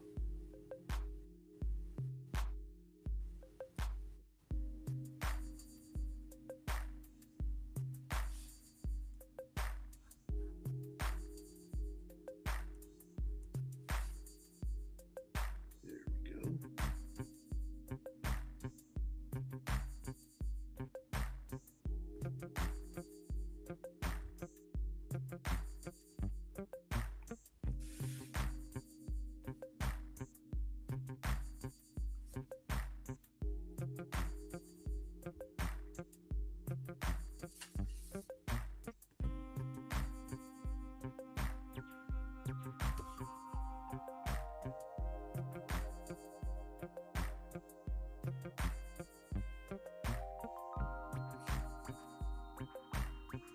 Give me my coffee mug.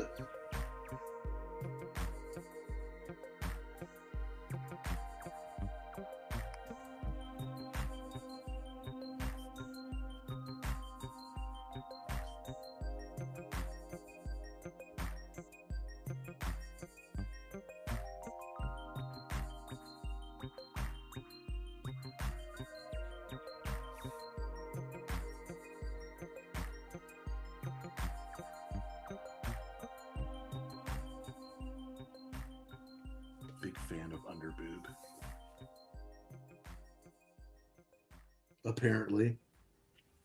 That's what the papers say.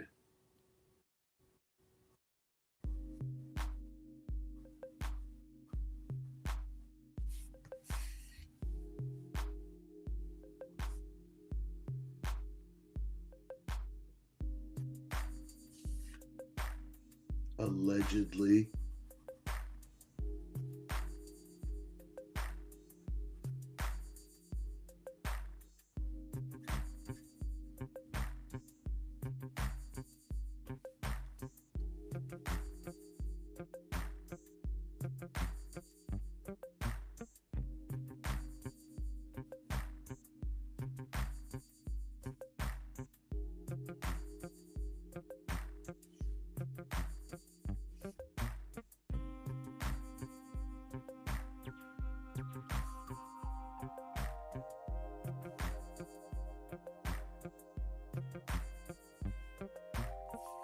Might take a little break and jump over to the Kickstarter page, just see how it's doing real quick. It might be fun for a minute.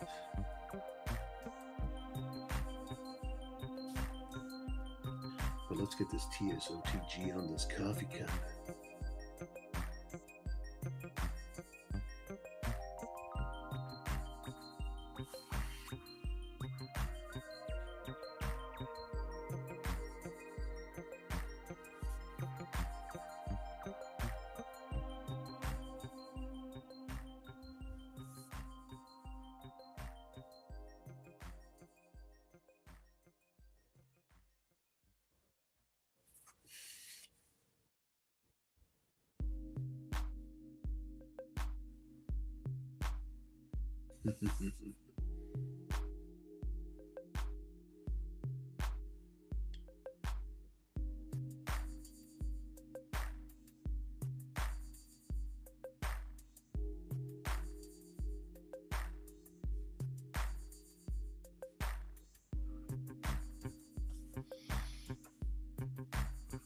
All right, let's see where we are for a minute here.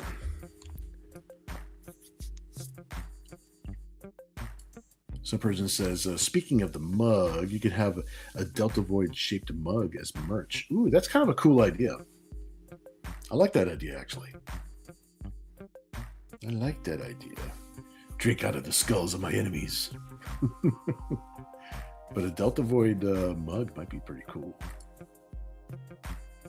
Canalbury says, who is in this piece? NIRA, and this is evil NIRA, actually, which is, it's kind of weird because NIRA's first appearance, the Delta on her face was actually on this side. I didn't start putting it on this side until a little bit later. So is this the original NIRA? We don't know. I guess I might have to address that at some point. We got evil NIRA. You know what? In the universe that she comes from, she doesn't call herself evil NIRA. She just calls herself NIRA. That's like people in Brazil calling nuts Brazilian nuts, right? And then the other character is Allura. This is Allura, the Cyberangel. Allura is usually paired up with Mercy. But for this piece, we've got Delta Void, we've got evil NIRA, who we affectionately call ENX. And we got Waffle. We got Waffle down here at the bottom. Yeah. Some person says, I think she was evil NIRA. Yep, she is evil NIRA. Canalbury says, clone saga NIRA. No, not a clone. It's all dimension and time travel based. So when NIRA runs into other NIRAs, typically it is because it's a NIRA from a different timeline altogether. The difference between those NIRAs that she runs into and this particular NIRA is that this NIRA is literally her doppelganger. So a different dimension of the same timeline. It gets complicated. But it's one of the reasons the book doesn't take itself extremely serious. There's a sense of humor to it, and there's a escapism fun factor to it. Ah, some water is nice. A little bit of water. Ken, evil waffle. No, this is just nappy waffle. The napping super dog. Some person says maybe she's a third neutral NIRA. It's always a possibility. NIRA has run into other NIRAs. And NIRAs have actually died in our books. And then I even have NIRAs that they go back in time in their own timeline and give themselves information and or technology, kind of almost erasing them from the timeline so that the younger NIRA has a chance to win the fight against whoever it was that they were fighting at that time. So I have bounced around a lot with poor NIRA.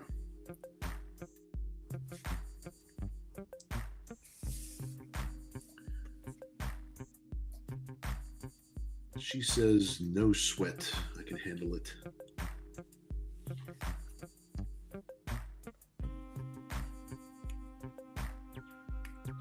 Oh, you know what? Let me...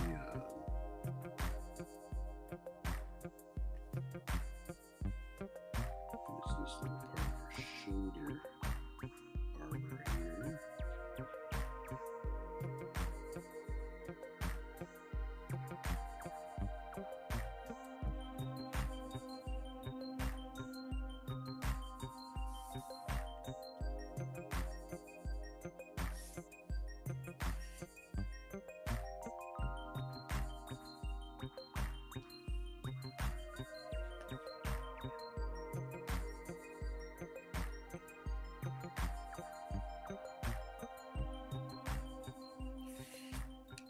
Color in her glove a little bit. Evil NIRA likes to wear black, so her gloves gotta be black gloves.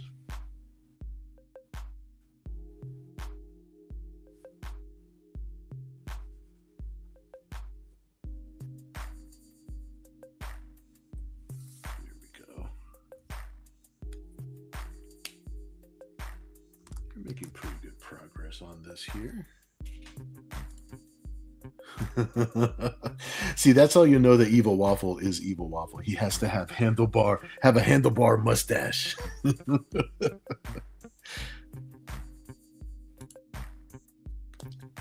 Nate says zombie NIRAs. Yeah, that's funny. I actually have. Oh man, I wish I could run to the back room. We do have a cover with a zombie NIRA on the cover. Had to do it, man. Had to do it.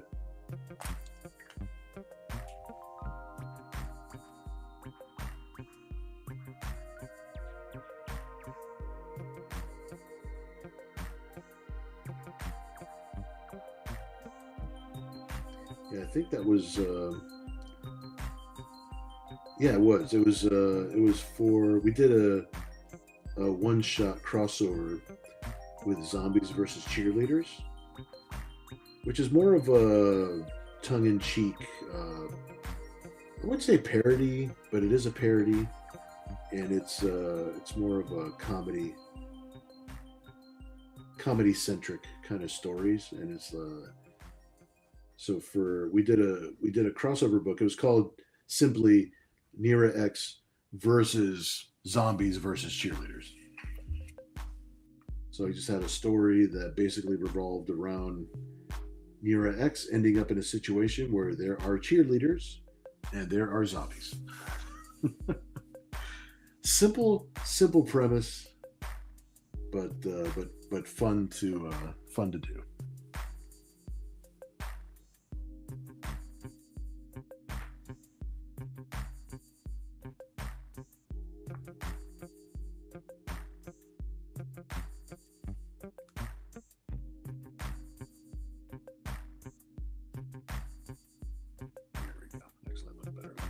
Cool.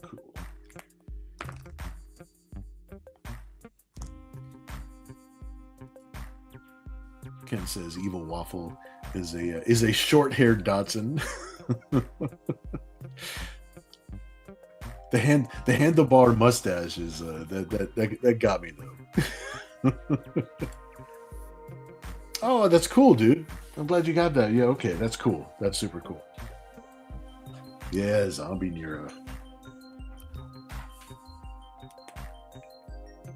Yeah, it's fun to play with all those themes.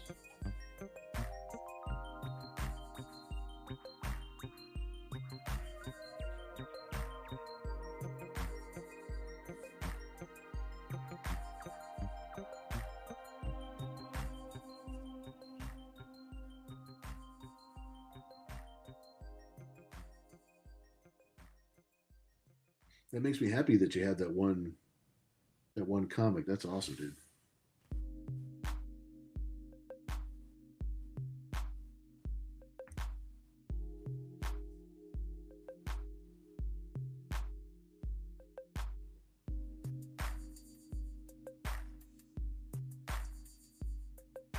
I want to do another. I don't know if it's going to be a mini series or a one shot, but I would like to do another like a more of a like a horror story with NIRA. Just put her in a bad situation. I don't know if it's going to be a haunted planet. I don't know if it's just going to be a haunted space station. Something with monsters and the living dead.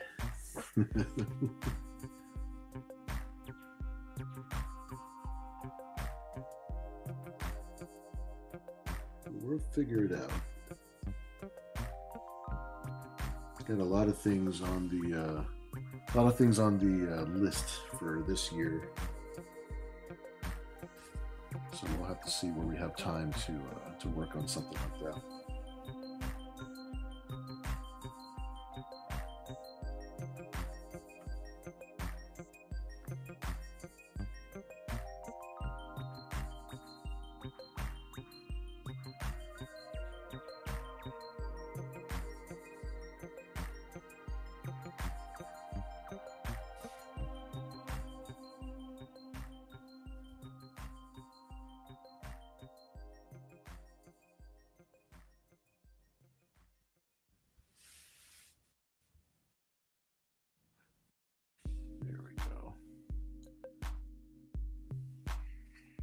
See if let me get my little stencil thing over here.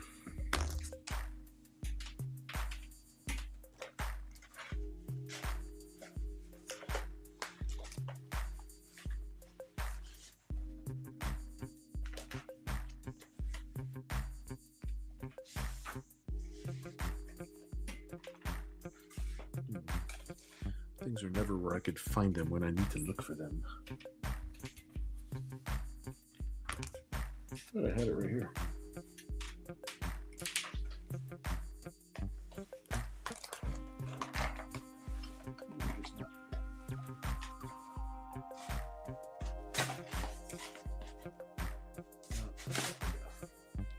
Maybe I'll use this. I want to draw the moon in the background. This thing is huge.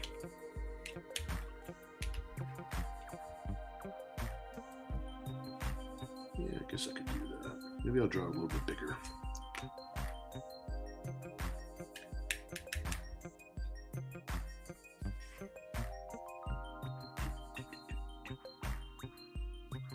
You know, I wouldn't mind it being bigger, actually.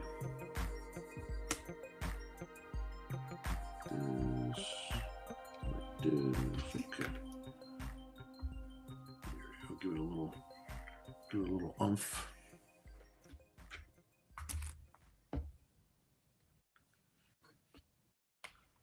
Turn my light over here real quick. Turn my paper like this. Yeah, let's make it a little bit bigger. There we go. That'll look better. Yeah, I like that size better. That's funny. It turns out these big ass compasses are like actually pretty good to use. kind you get from the hardware store. All right.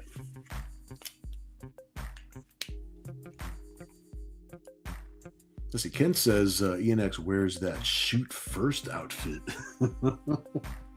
She does, actually. Yeah, she. A lot of her outfit is very, very on point with the way I drew NIRA when we were publishing with Avatar Press.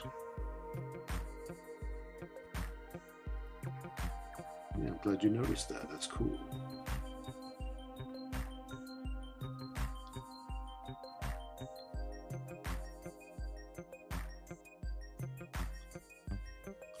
Little continuity fun with NIRA.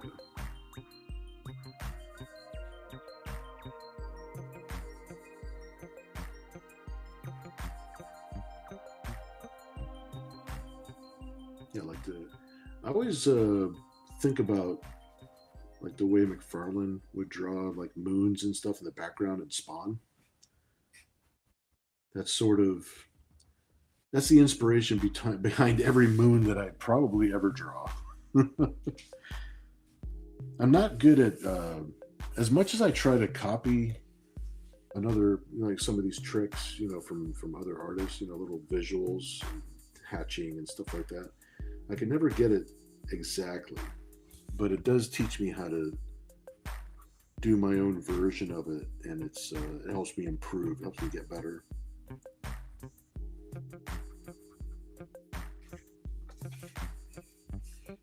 There we go.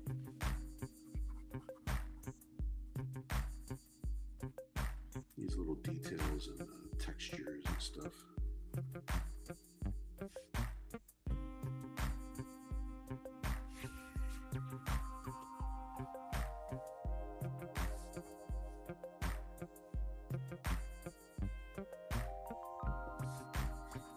Always like little hatch marks and little things, There we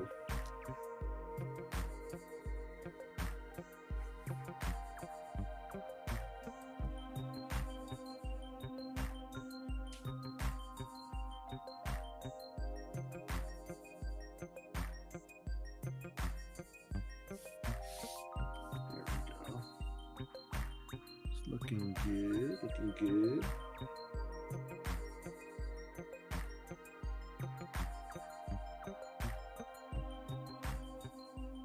Get a little bit of her hair back here.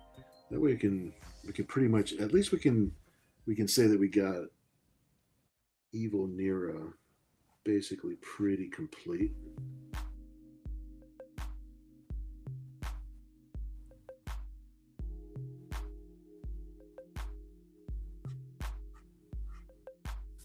She's almost there.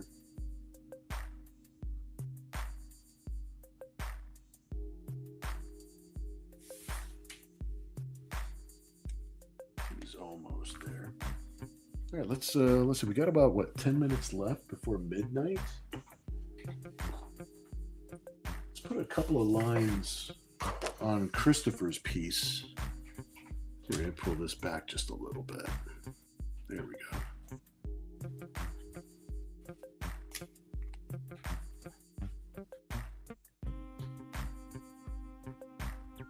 We were having fun last week. Getting some of her details in here.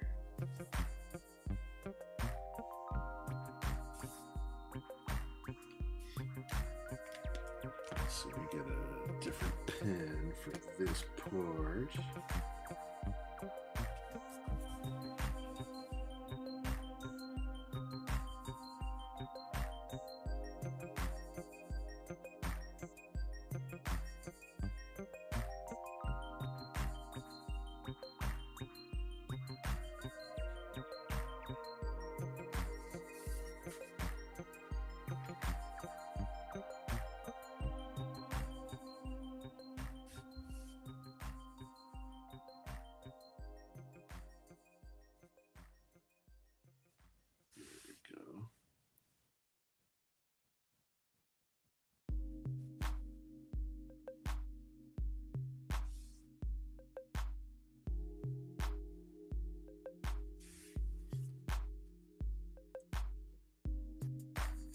some of these elements are not going to get drawn in, but I have to draw around the shapes.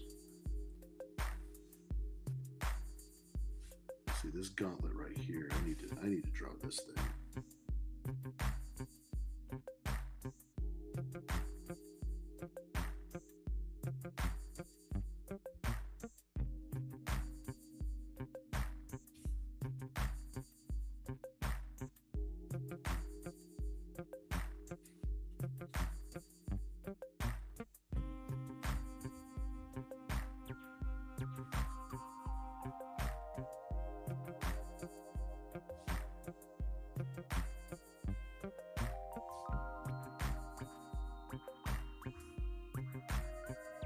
She's got lots of cool, funky shapes and stuff, like her armor and all the little straps that go around her arm and stuff like that. They all got like these all kinds of weird shapes. And that makes it pretty fun. You grab a different pen for this part.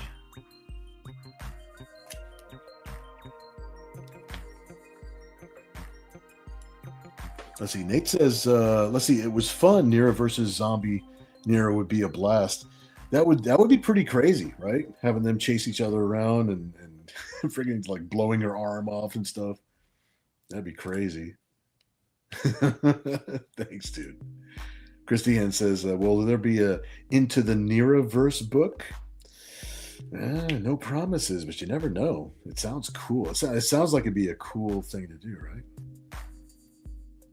There should be some kind of like a universe explaining kind of book, like listing all the characters and stuff like that. Shoot, I'm gonna write it down, like Into the NIRA-verse.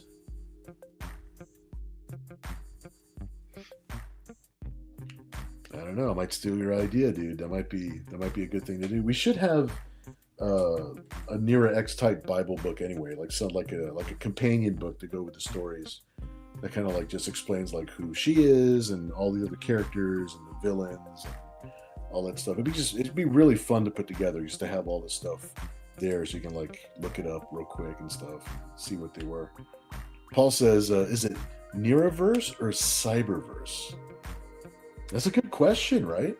That's a good question.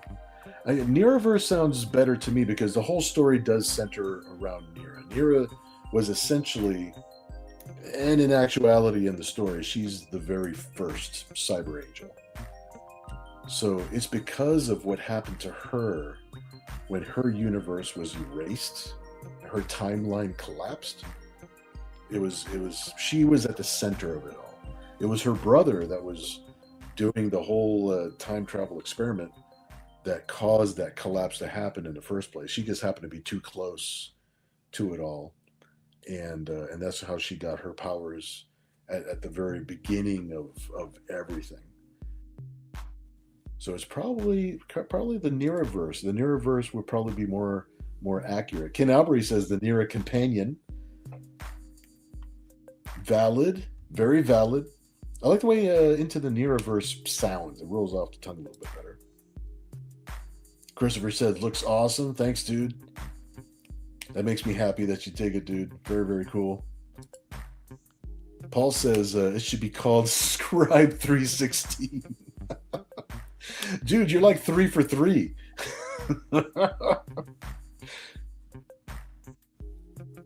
You have the coolest ideas. I like the way you think, dude. Christiane says 5 nights at NIRA's. All right, that's valid. That is valid. I do find that entertaining. I'm going to have her in a bear outfit.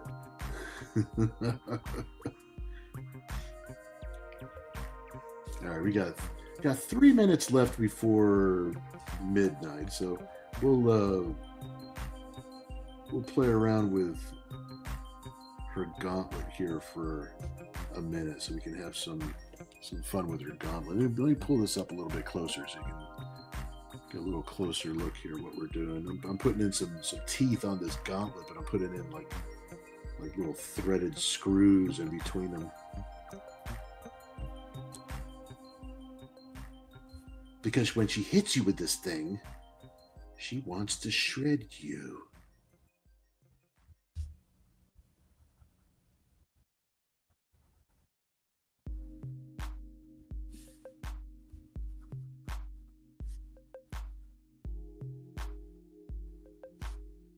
There we go. Nice little teeth.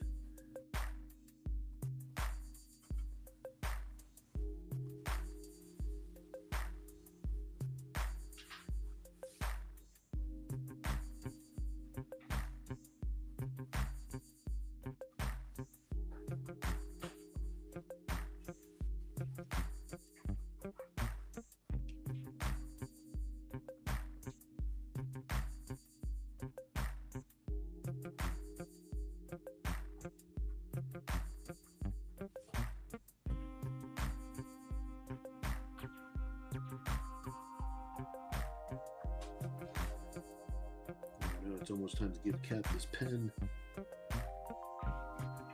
She gets all of my pens. She brings them back to life and then she uses them. She uses zombie pens.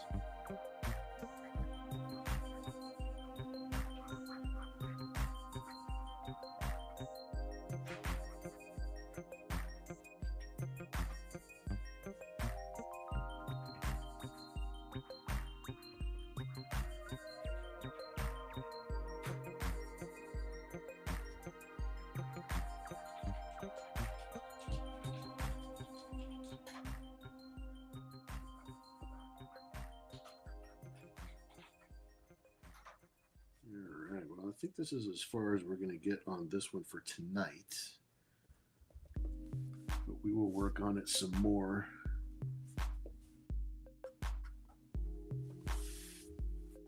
Because the stroke of midnight is almost upon us, my friends.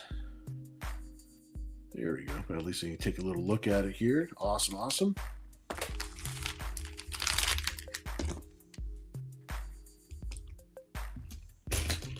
Put those there for now.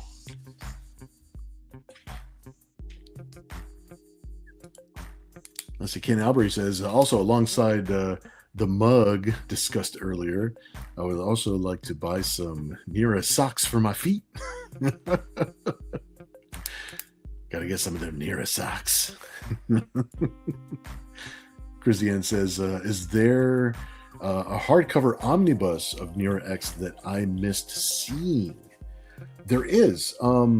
It doesn't collect everything because there's too many books, and there's a lot of books that we publish under Avatar Press that I'm unable to actually add to the omnibus myself. But we do have a 300-page NIRA-X book that is published by Committed Comics. That's our regular publisher for NIRA-X. That's our direct market publisher, as it were, right? And you can go to Committed Comics, or you can go to if you message me later, I'll try to find the link for you.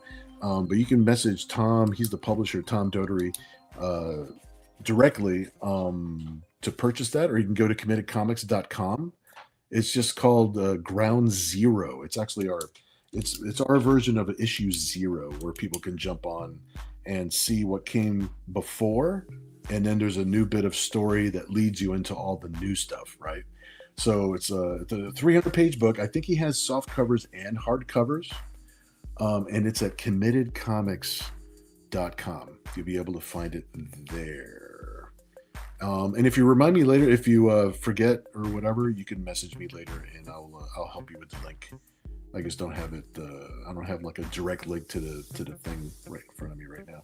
But CommittedComics, one word.com.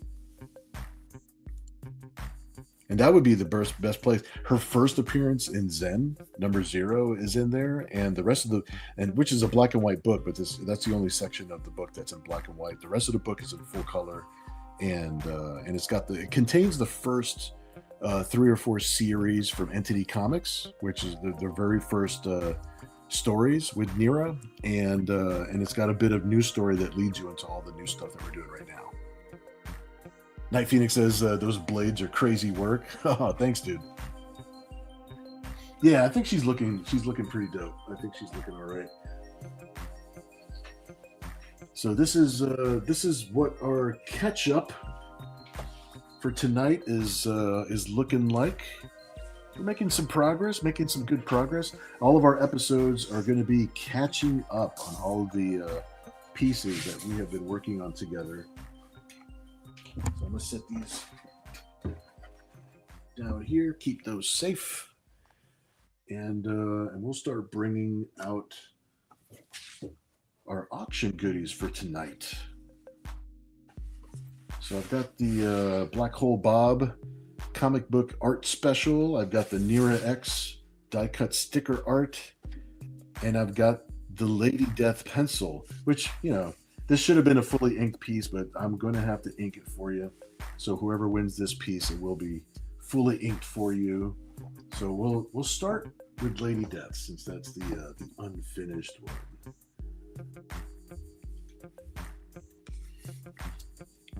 So I'm going to write this one down. Let me get the little... Oh, thanks, Christopher.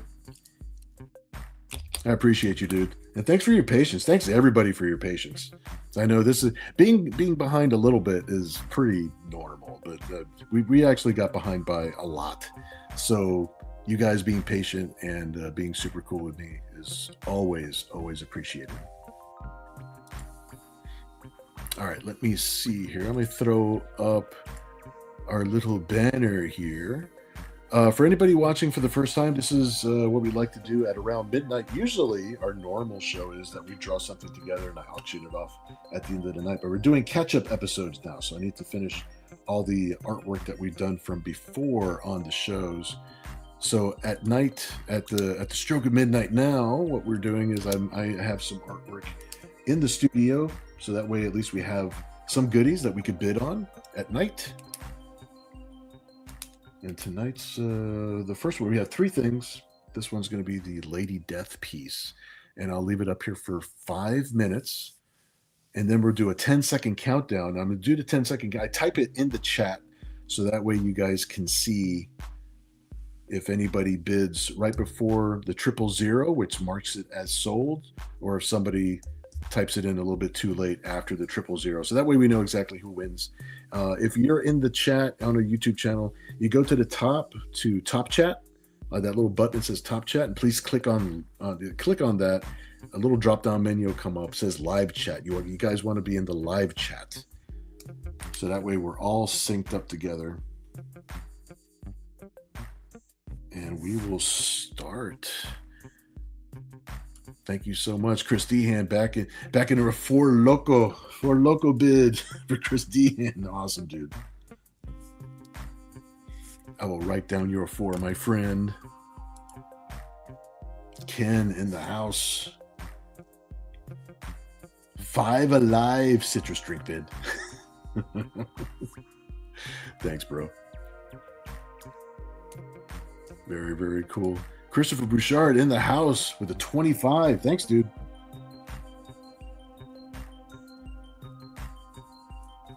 $25 for Christopher. Very, very cool. Currently the high hand in the house.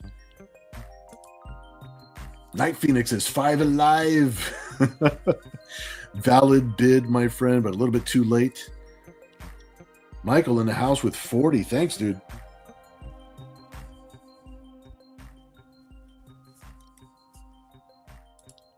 Chris Dehan with a lucky 7 bid. The puns are perfect, my friend. But you're still a little bit behind. Michael is the high hand in the house with 40. Christopher Bouchard coming back strong with 50. Thanks, dude.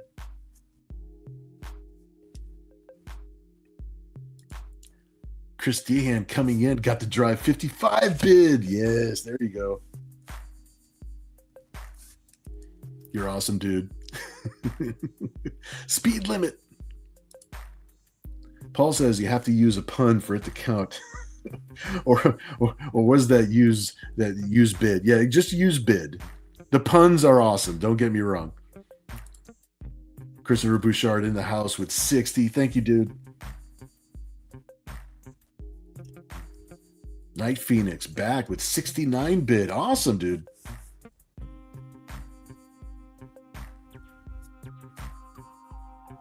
Our traditions are secure, my friend. The 69 bid has been thrown. Chris Dehan in the house with 71 Chevelle bid. Thanks, dude.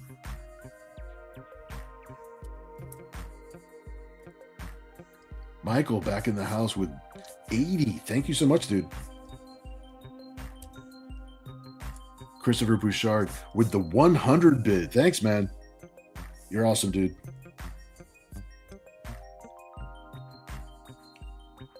Christopher with the high hand in the house for right now.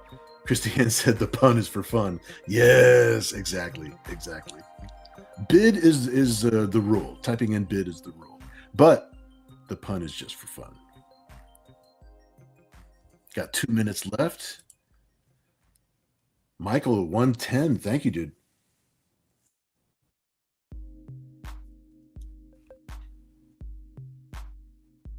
Less than 1 minute left to go. This Lady Death is going to be awesome, dude.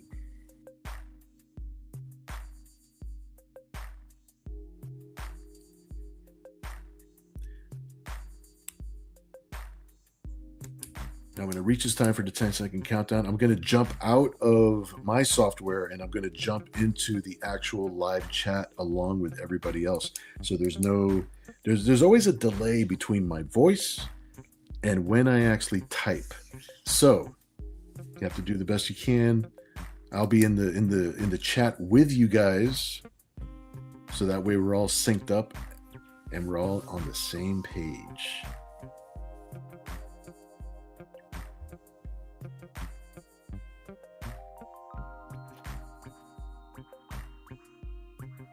All right, it is 12:10. The time has come. Michael currently has the high hand in the house at 110. Christopher Bouchard coming in with 111. Thanks, dude. And we're going to go ahead and start the 10-second countdown. I'm hopping out into the pop-out chat, so it's a little hard for me to write anything down. So we have to all keep an eye on the chat together. Starting with 9, 8, 7, 6, 5, 4, 3, 2, 1, and marking it 000 to mark it as sold, and 000, it is sold. All right, let me scroll up. Let's see what we've got here. Oh, wow. Michael, dude, 125. Thanks, man. Please, everybody, congratulate Michael. Awesome. That was some. That was a good little bit of drama there at the end, waiting for the sniper to hit. Now, sometimes if I see it in time, I'll actually stop. It'll interrupt the countdown, but it did not pop up on my screen until I typed in that 000. Congratulations, dude. Paul in the house saying congrats. Very, very cool. Christopher says congrats. Excellent. Night Phoenix says congrats. Good job, dude.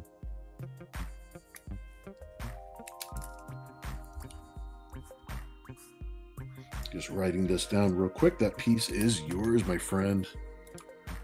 Paul says, I tapped out on that one, folks. Chris Dehan says, congratulations. Very, very cool. Night Phoenix says, sneaky snipe. I know, right? I didn't see it until I typed it in and hit it in, so it's all good. If I see it in time, I will interrupt it, but I didn't see that in time. Ken Zazer says, congrats. Very, very cool. Michael says, thank you. I'm out on the others. Very cool, dude. This is all yours. I'm going to write your name on the back of this one, my friend. Make sure that this one stays just for you. Very, very cool. Yeah, this is going to be really, really fun to ink, dude. Really looking forward to it.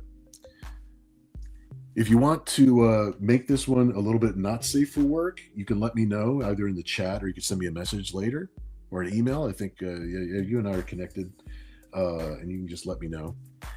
As far as being the winner here on the show, for anybody else who's watching and you haven't seen how we do that here, it's very, very simple. Basically is after you win the auction, you're basically just sending a PayPal to my email address here at the studio, billmossart@gmail.com. If you wanted to send Venmo, you could send Venmo also just to Bill Moss Art. And that's all there is to it. Just please remember to include your mailing address, and you can also write like the name of the piece that you want. It just keeps me organized. But I've got your name written on the back of the piece as we go along, so it's all good, my friend. All right, we're gonna put this one away for a minute. Make sure we keep this safe for you. Thank you, dude. That was some good bidding. All right, the next one up for bid is the NIRA-X die cut sticker art. And let's see, it's almost 12:15.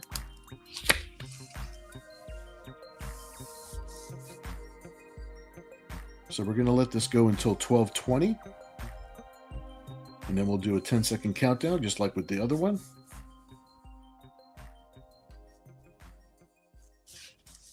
There we go. Very cool, dude. All right, Ken Albury in the house already with a bid. 15. Thanks, dude.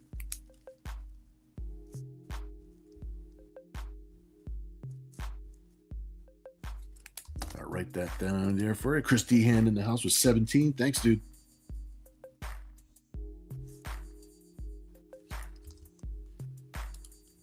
Christopher Bouchard in the house with 25. Thanks, dude.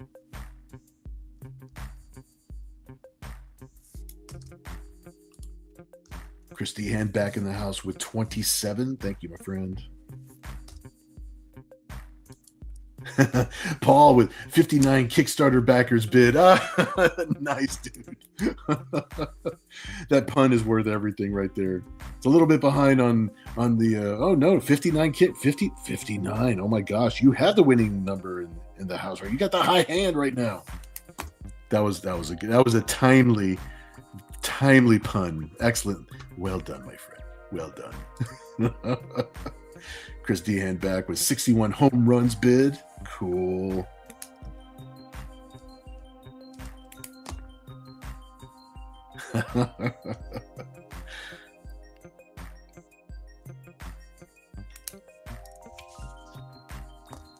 You got me with that one. 59 Kickstarter backers. You guys. Paul says, just like real records, mine didn't last long. Oh man, but it was good though. It was good though. Made me happy. Made me happy.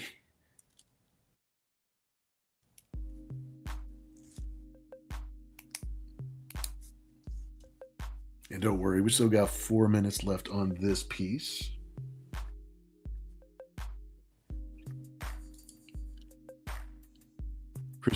Christopher says, good ones. Yeah, they were. Michael says, forgot about this one, but I'll have to refrain from bidding. It's all good, my friend. Thank you so much, dude.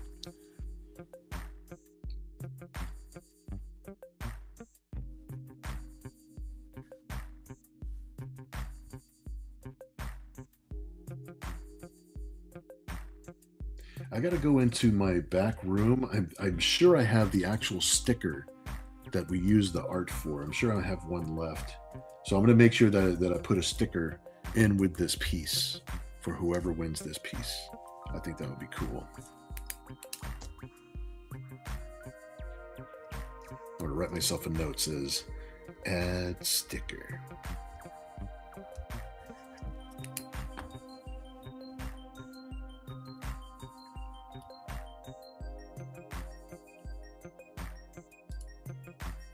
Oh, thanks, dude. Thanks for sending it in right away.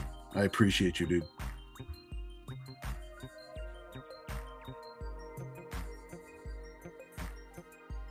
Couple more minutes left on this one.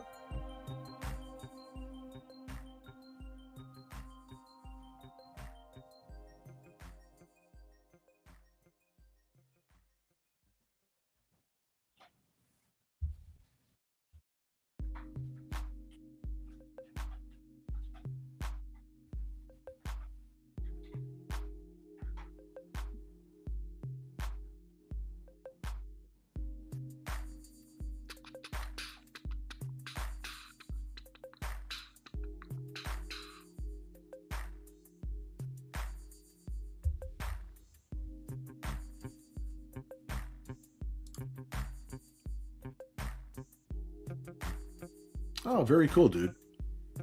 Yeah, that'll be fun. That'll be fun. Thanks for doing that. Dealer's choice is always fun. Christopher says, come on, you can sneak snipe this one too. Expert Call of Duty player. All right, we've got less than 2 minutes left on this piece.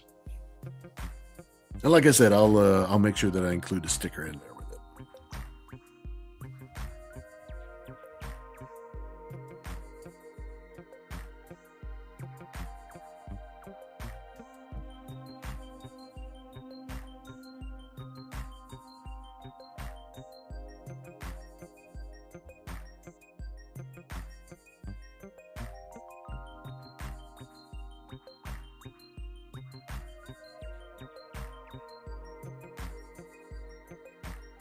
Let's see. It looks like Chris D-Hand currently has the high hand in the house with 61.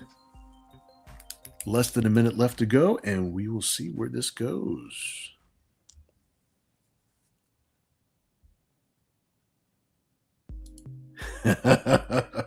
Michael says, I could, but I did say I would not be bidding, though. We'll see what happens when the countdown begins.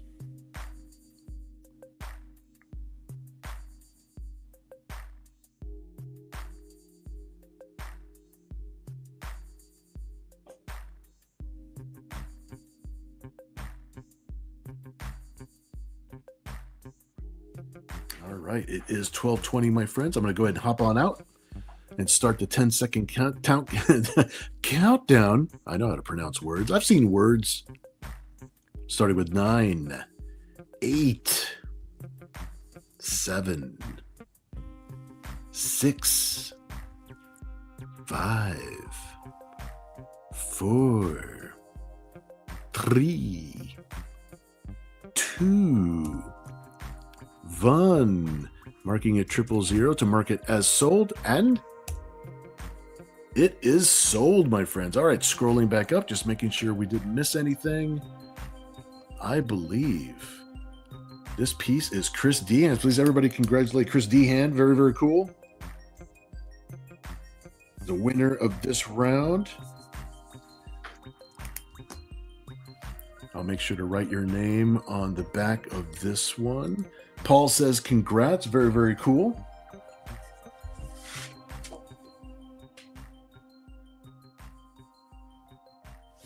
Look at that. You even get the rare studio stamp on the back of this one. That's a rarity. Not every piece gets a stamp. Michael says, congrats. Very, very cool. Christopher Bouchard says, congrats.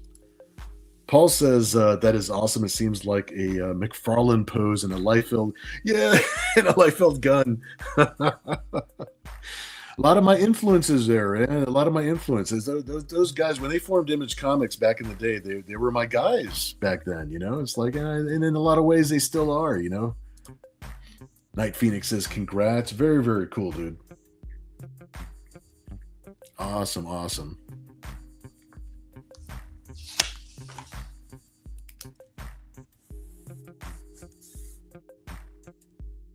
All right, I'm going to write down this last one.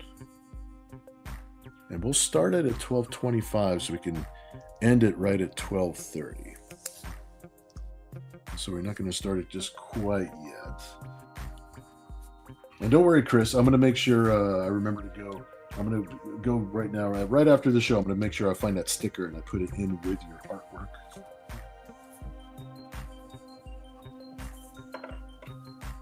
Make sure that you get that sticker that goes along with it.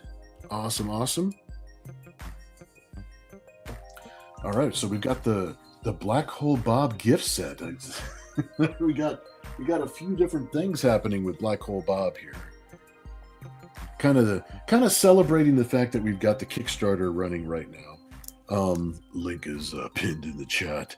And it's also in the description of the video if you want to check out the Kickstarter for Zen Bounty Wars #3. So we've got a couple of things happening. We have the Zen Bounty Hunter issue, which is a black and white book, kind of like with pencil shading. It's like it's all nice and cool and artsy and stuff. And this is the issue that gave Zen a face. He kind of started morphing and mutating a little bit, and he got himself a face, got himself a mouth. But then we have to give him a mask so that way he can protect himself and stuff. We also have an issue. This is a San Diego Comic-Con special convention edition that we put together.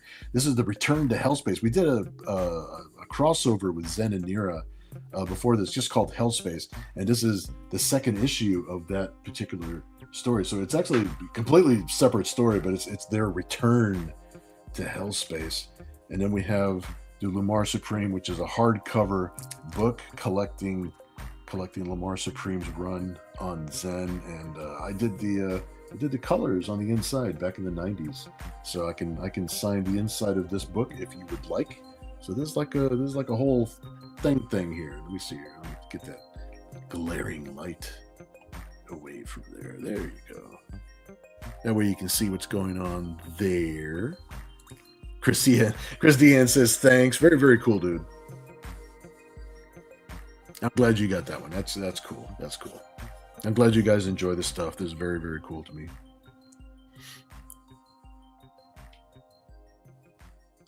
All right, so this is going to go till 12:29 because we're starting right now. Give it 5 minutes, so we start right now. So it's 12:24. Actually, it did turn 12:25 right now. So there you go. There you go. Paul's in here for $1. I respect that dollar. And it's possible that you will get this for $1 if nobody else bids. That's just the way it's going to play out. Ken Albury in the house for 25. Thanks, dude.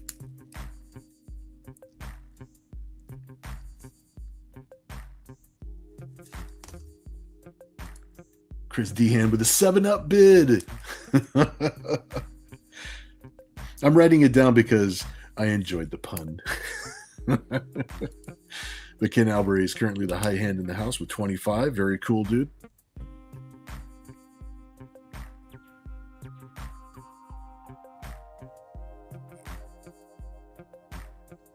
We'll make sure that we sign all the books for you.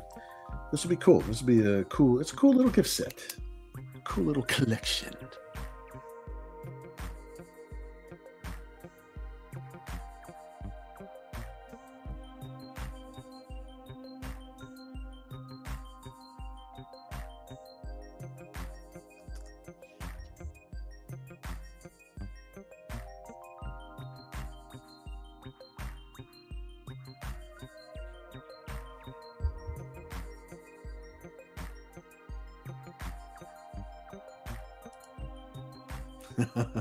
Ketchup needs to flow at 0.028 miles per hour to come out of the bottle. 28 bid.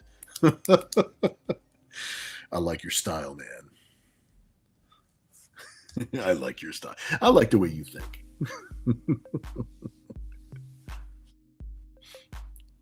High hand right now is at 28, my friends. Got less than 3 minutes left to go.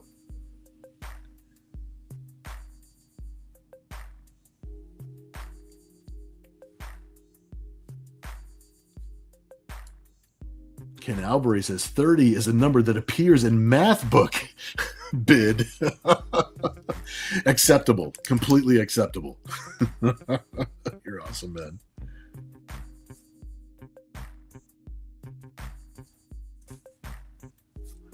In with 30. And it is true. That number does appear in math books.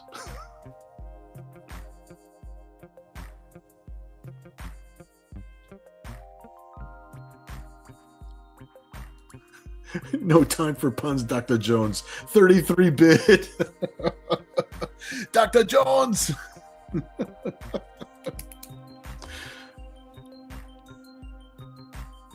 want to drive my car with giant wooden things tied to my shoes so I can reach the pedals. Dr. Jones. All right, less than 2 minutes left to go. We're doing good.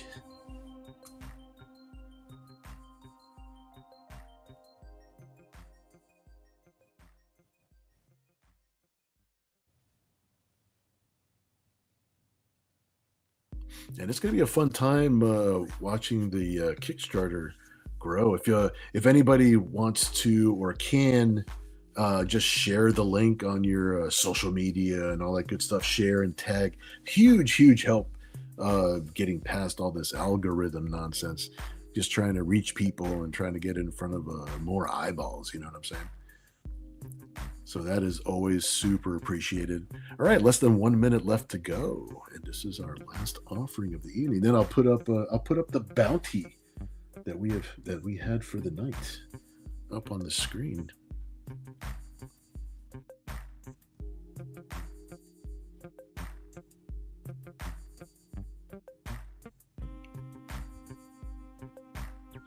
All right, 33 is currently the high hand for Dr. Jones. It belongs in a museum. All right, I'm going to get ready to jump out into the pop-out chat with you guys.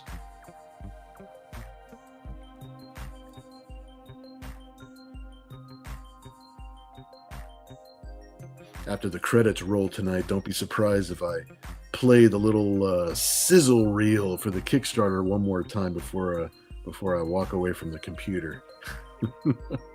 It took me minutes and minutes to put that together, so I have to show it to people. All right, it is 12:30, everybody. I'm going to go ahead and hop out into the pop-out chat. Start the 10-second countdown. The high hand at the moment is 33. So starting it up with 9, 8, 7, 6, 5, 4, 3, 2, 1. Marking is sold with a 000, and we are done for the evening, my friend. Let's see who's got this. Let me scroll back up, make sure that we did not miss anybody. Paul. Everybody congratulate Paul, my friends. That was a good bid. That's a good buy right there. I think just the one book is probably more than the $33. You got a good buy. This is a good weekend haul right here. Awesome. Please, everybody, congratulate Paul. That was awesome. Very cool, everybody. Everybody did an awesome job tonight. These were really, really fun auctions. I'll put these books together here. Get Black Hole Bob down here in the corner here. Very cool. Michael says, good grab. Very, very cool. Chris Dehan says, congrats.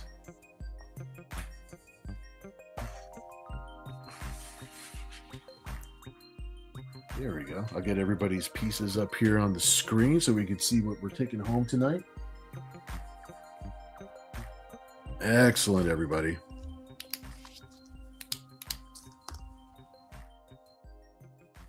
All right, let me hop back over into the software again so I'm not in the pop-out chat anymore.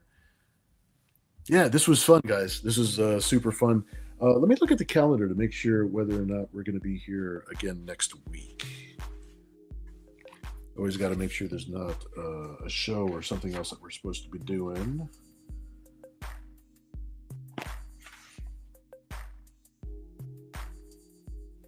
Yep, Saturday we should be here. All right. Excellent. All right, I'm looking forward to it, everybody. Thanks, Paul.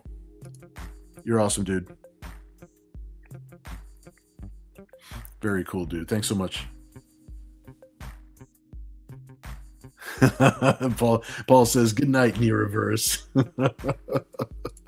I know. Good night, Detroit.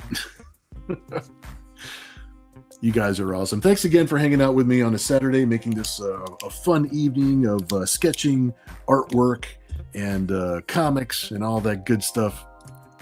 Oh, absolutely, Paul. Will do. Very, very cool. And I hope everybody enjoys your Sunday. Enjoy the rest of your weekend. Have a safe week. and I'm gonna get myself ready to play myself out over here, so I can go grab myself a snack. Make sure I get that sticker so I can put it in with that NIRA drawing real quick.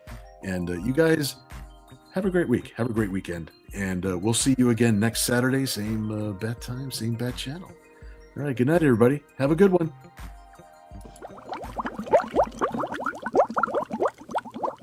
Good night, Seattle.